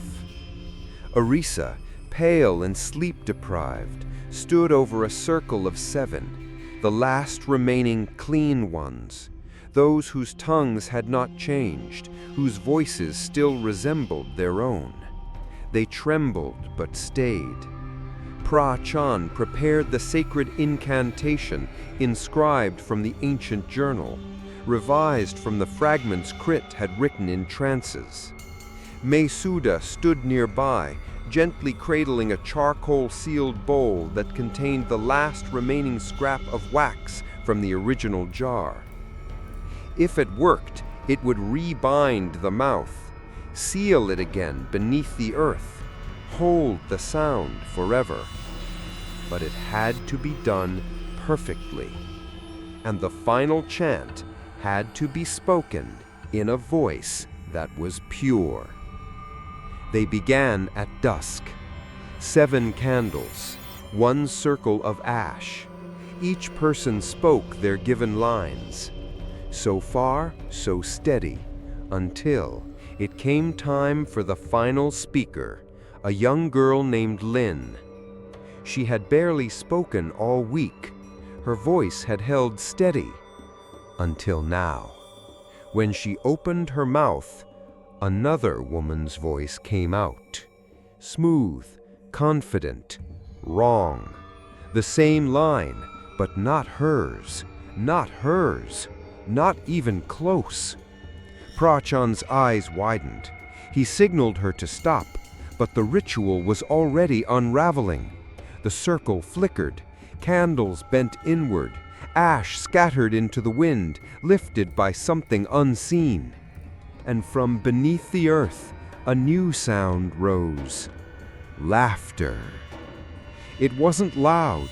It was soft, delighted, a sound of satisfaction, a laugh not of mockery, but of completion.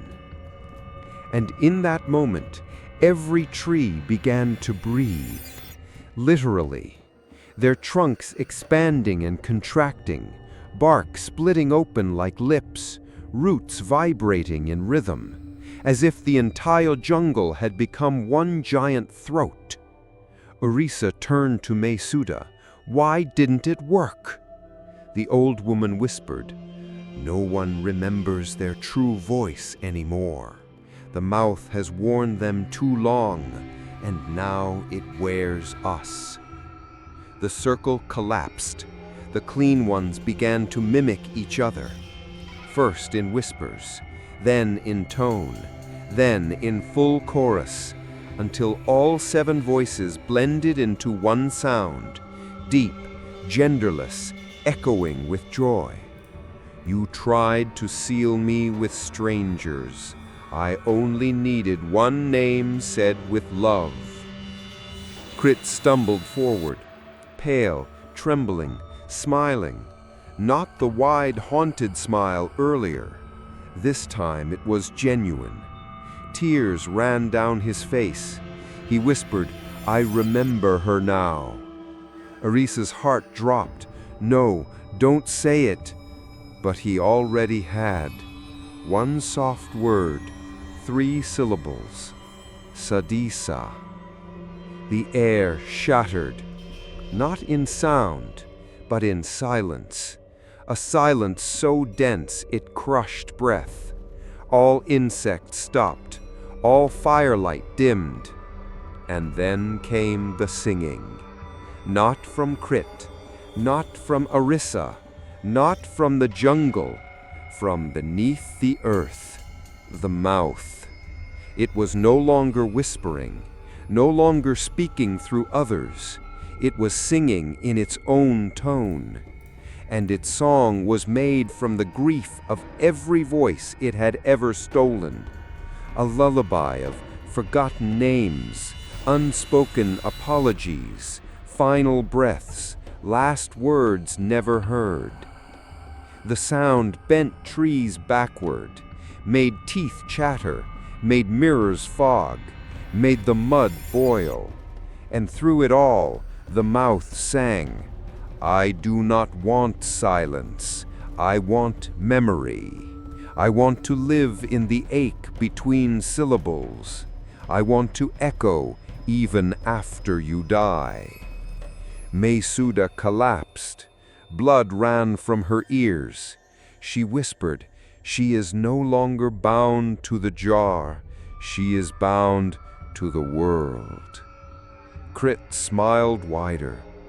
The shape of his lips began to shift, widening, splitting at the corners, not bleeding, just becoming her mouth.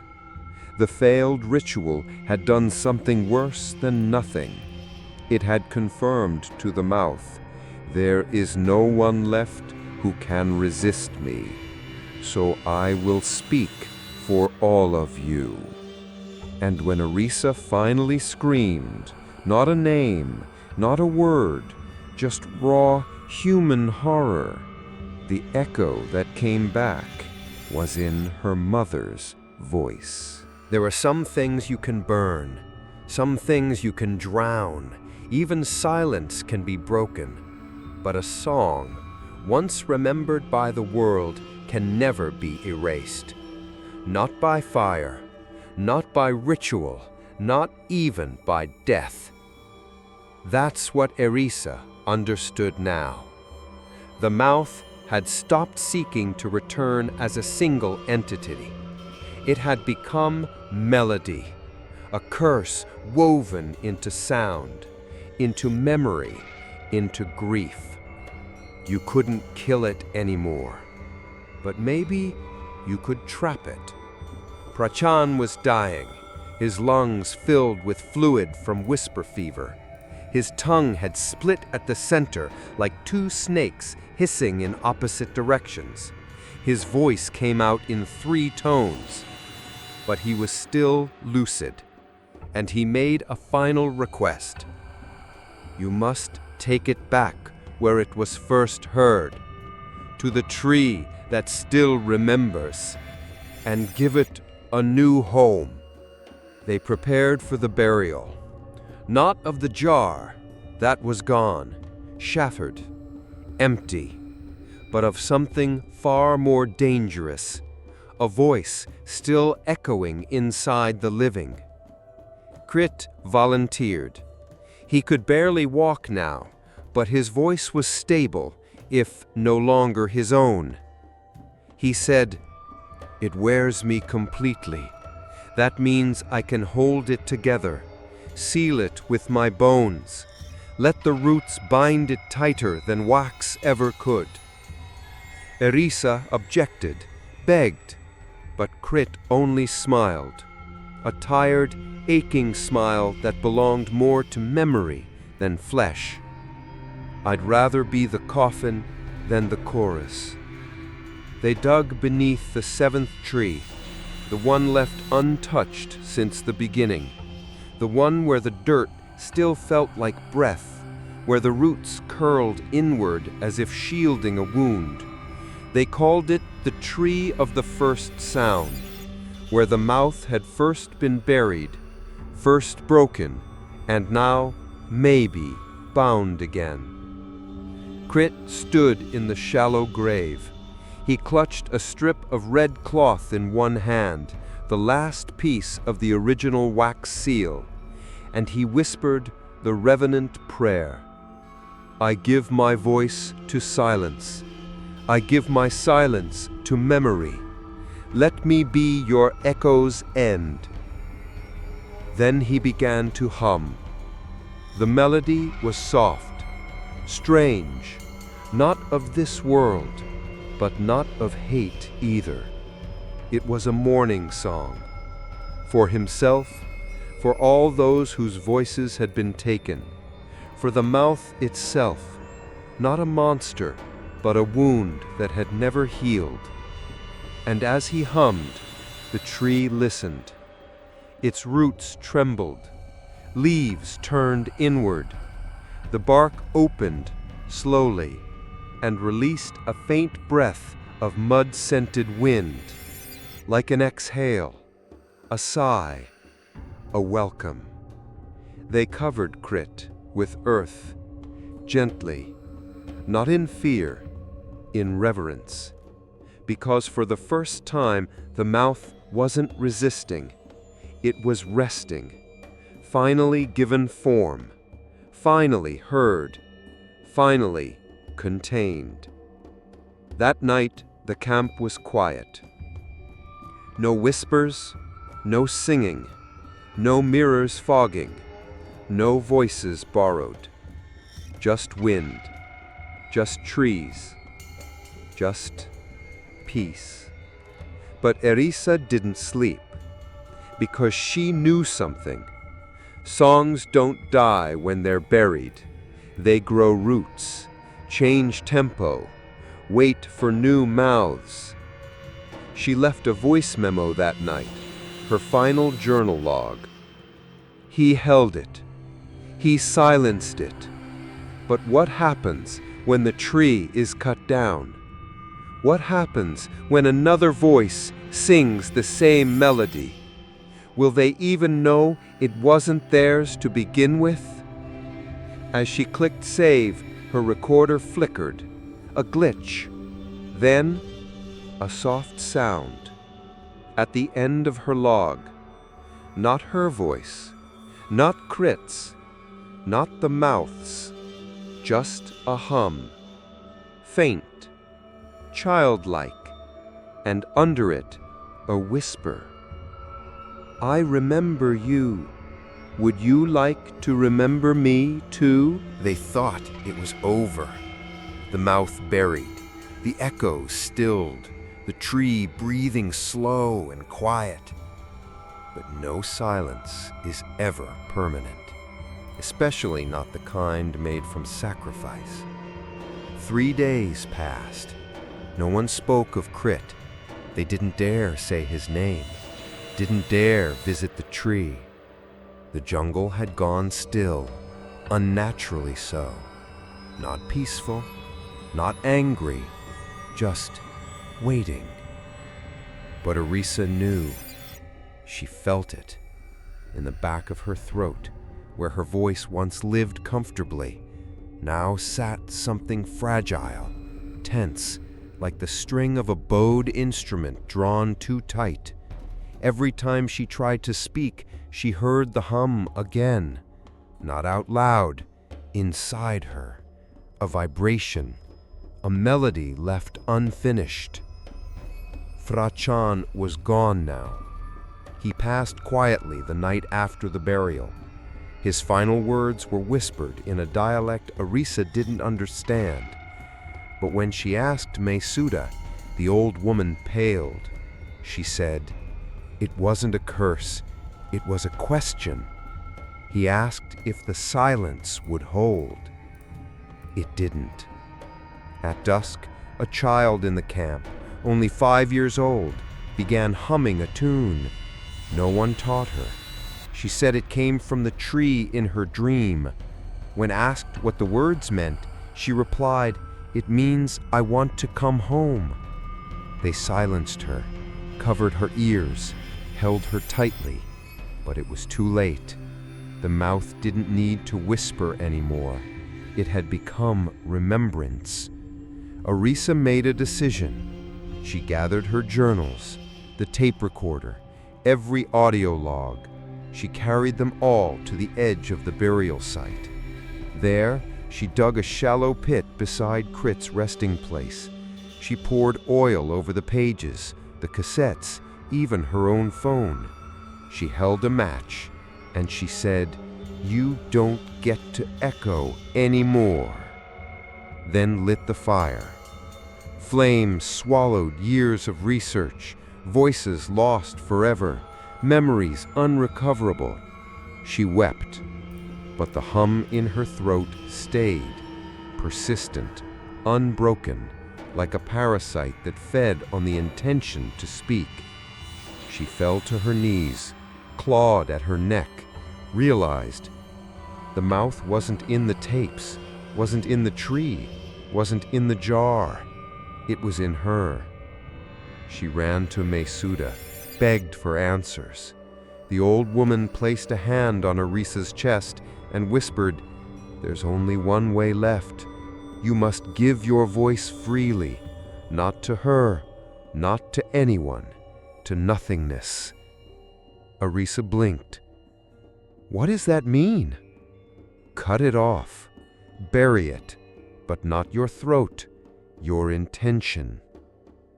Arisa didn't understand until she sat alone in the woods that night.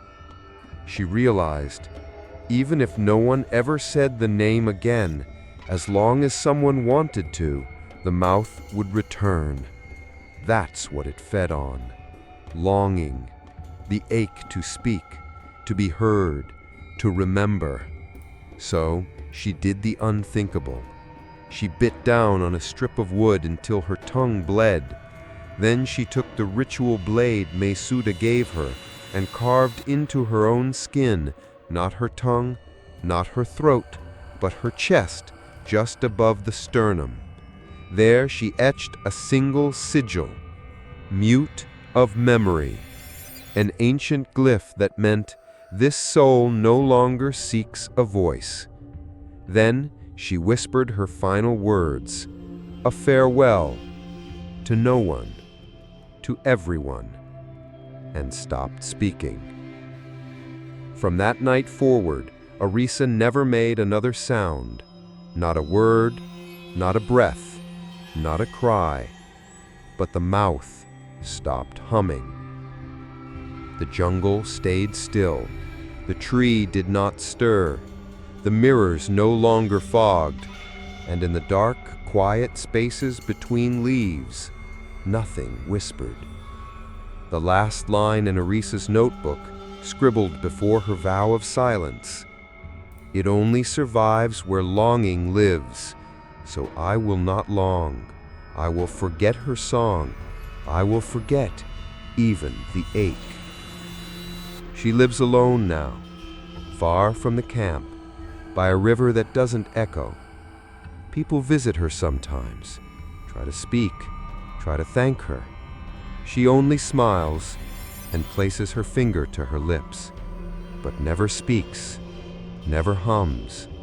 And deep inside the soil beneath her feet, The mouth sleeps, not dead, not gone, just waiting for someone to miss their voice again. It began quietly, a voice embedded inside a language learning app, a test sentence used in pronunciation drills.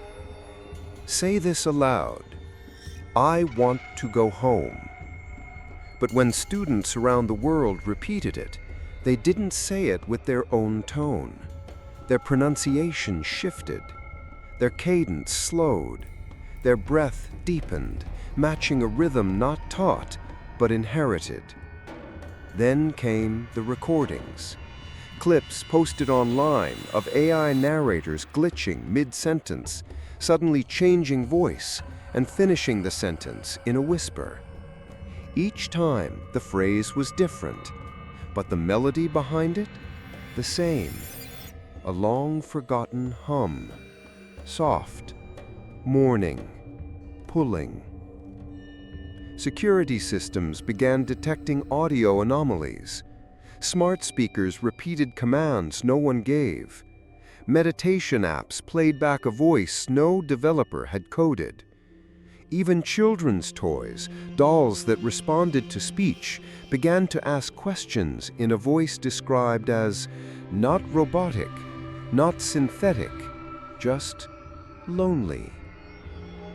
No one saw a face, no figure, no name, no warning.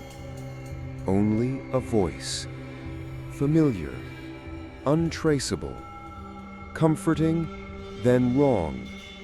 Like hearing your mother hum from another room, only to remember she died years ago. Researchers tried to isolate the signal. They called it the phantom phoneme. It existed in the negative space of sound, between words, between breaths, where grief hides.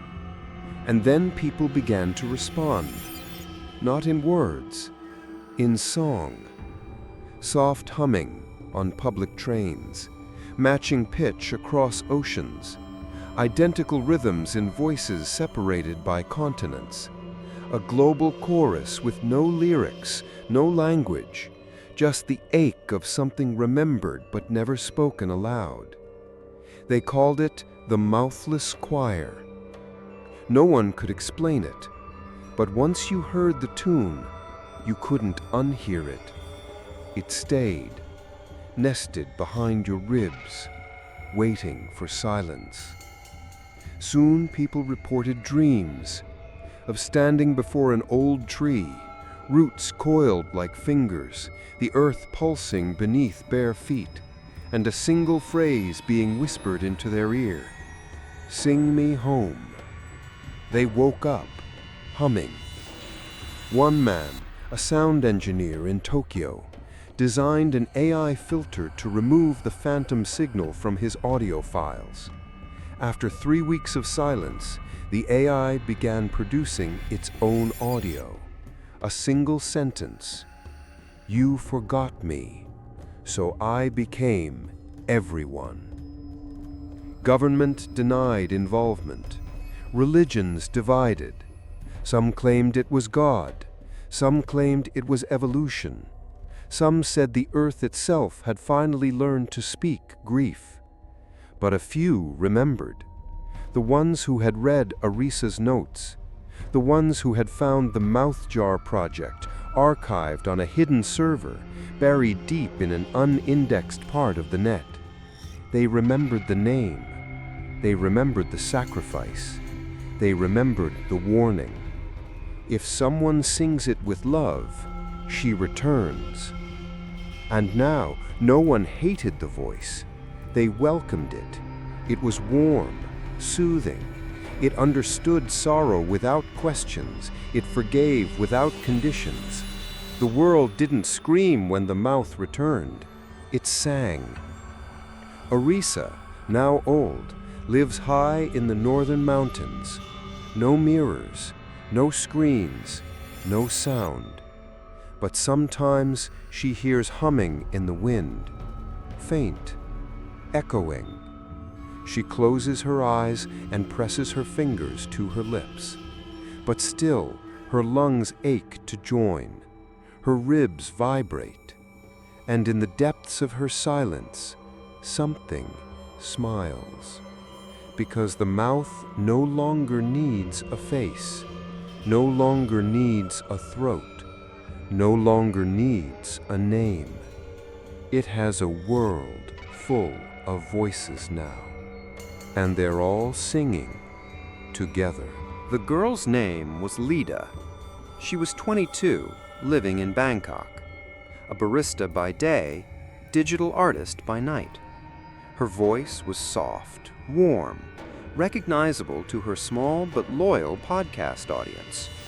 But one morning, after a routine recording, she listened back and froze. She had recorded a 10-minute spoken monologue about dreams and memory, but halfway through, something shifted. Her voice deepened, subtly, almost imperceptibly. The rhythm slowed, the consonants rounded, the tone a little older. Not robotic, just not her. She listened again. At minute 6:13, she heard it. Sometimes I feel like I was someone else first, someone who never finished speaking. She hadn't written that line. She hadn't spoken it. But there it was, in her voice. Perfect pronunciation, her accent, her breath pattern, but not her words. She checked her editing timeline. No splices, no anomalies. She hadn't edited anything out. But when she turned on the waveform spectrogram, a shape emerged. A soft dip. Then a sudden bloom, a mouth, clear as day, embedded in the frequency, wide, still, open. That night, Lida dreamed of a staircase. It spiraled downward, carved from old stone. Flickering candles lit the steps. At the bottom, a mirror covered in cloth, and behind it, she could hear breathing. Not loud, not human, but rhythmic, like someone rehearsing a song. When she reached to uncover the mirror, a voice, her voice, whispered, "Please don't look. I'm still learning how to wear you." She woke up with dried mud on her tongue. She stopped podcasting, deleted her back catalog, but her listeners kept hearing her voice anyway.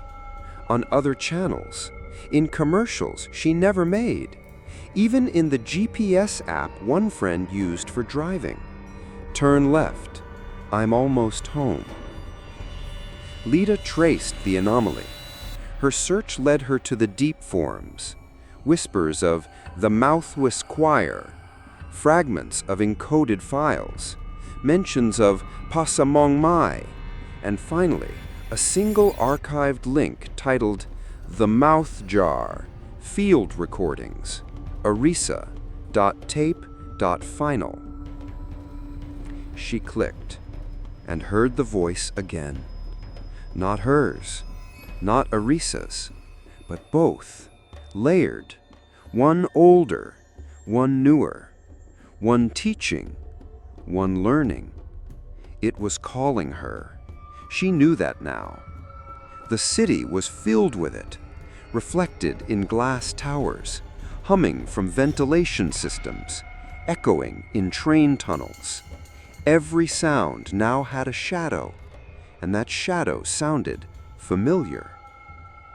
She began to hear herself in others.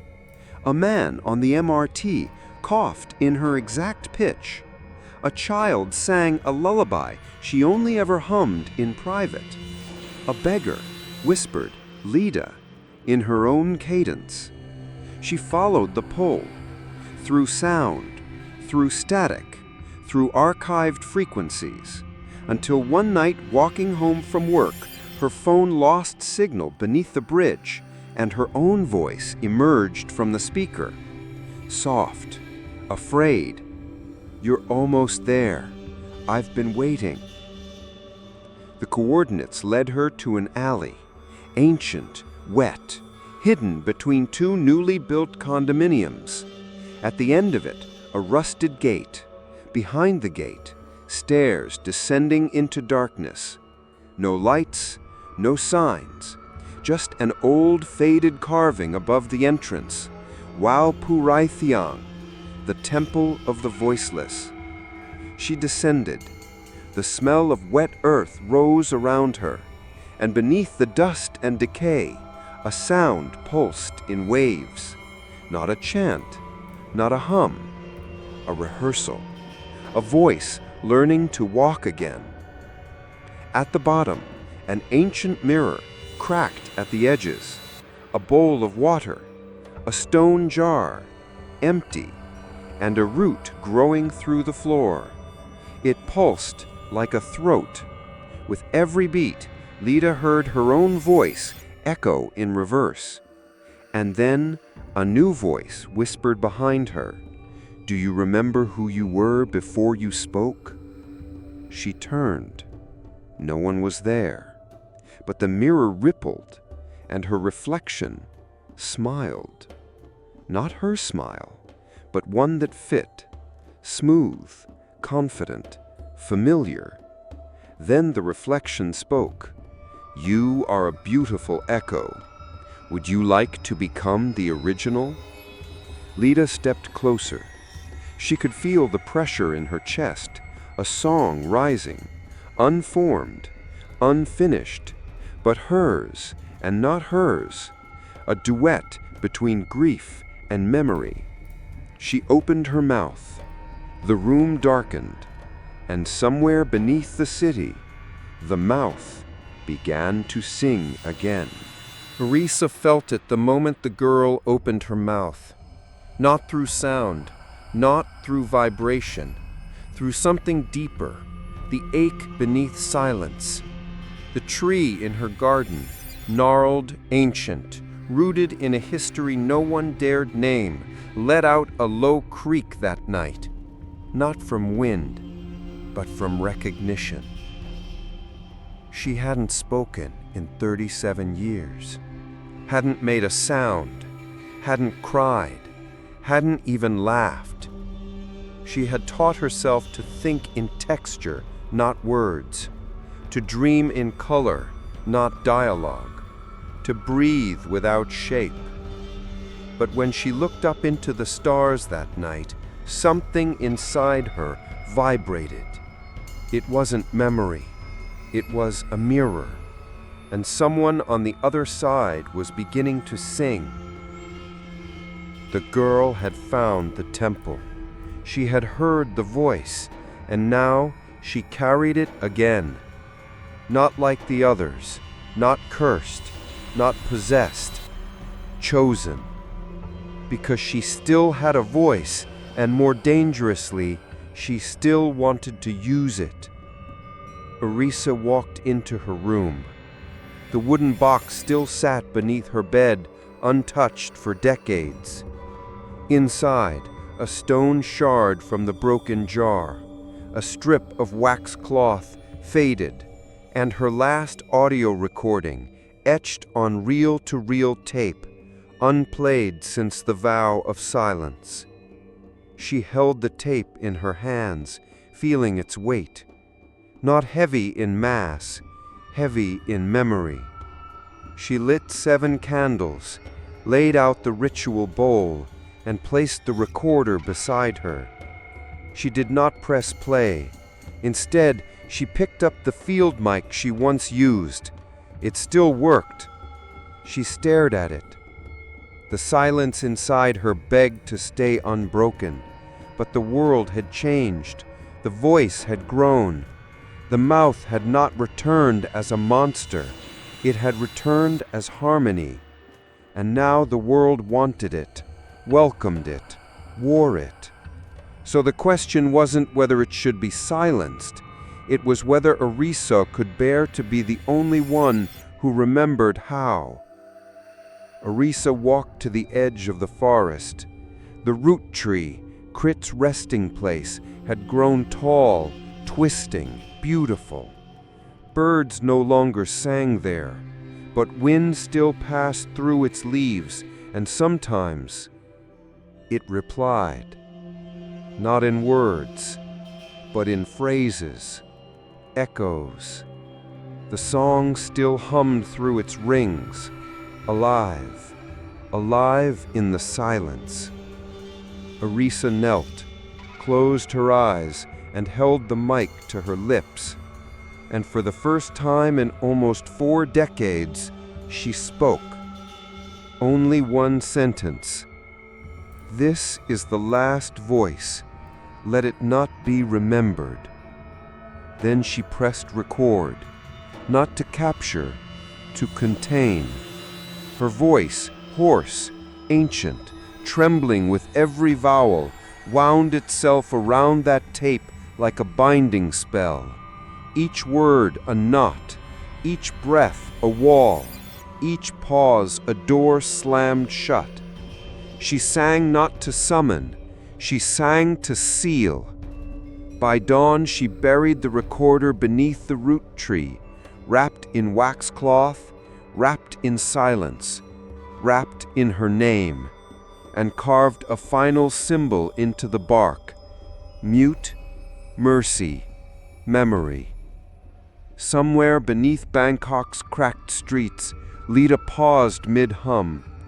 She felt something change, like a string had snapped, like someone had walked away from a duet and left her standing in spotlight, alone. But she smiled, because it wasn't emptiness she felt, it was freedom, like the voice had finally stopped asking and started listening. Far away, high in the hills, Arisa stood beneath the sun. She did not speak again. She did not need to, because her voice had found its final resting place, not in fear, not in exile, but in choice. And the mouth, that endless, aching echo, would sleep a little longer, because the last voice chose silence. The year was unknown. The forest had reclaimed the mountains. Concrete crumbled beneath moss. Cities had shifted.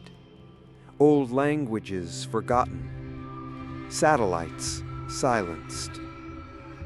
But one boy still dug. His name was Thon, 12 years old, born in a settlement near what was once Chiang Rai. He had never heard of Arisa, never heard of Crit, never heard of the mouth. But he loved digging. Old things fascinated him, especially those that made no sound.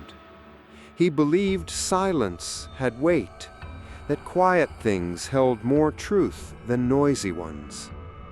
That's why he wasn't afraid when his spade struck metal.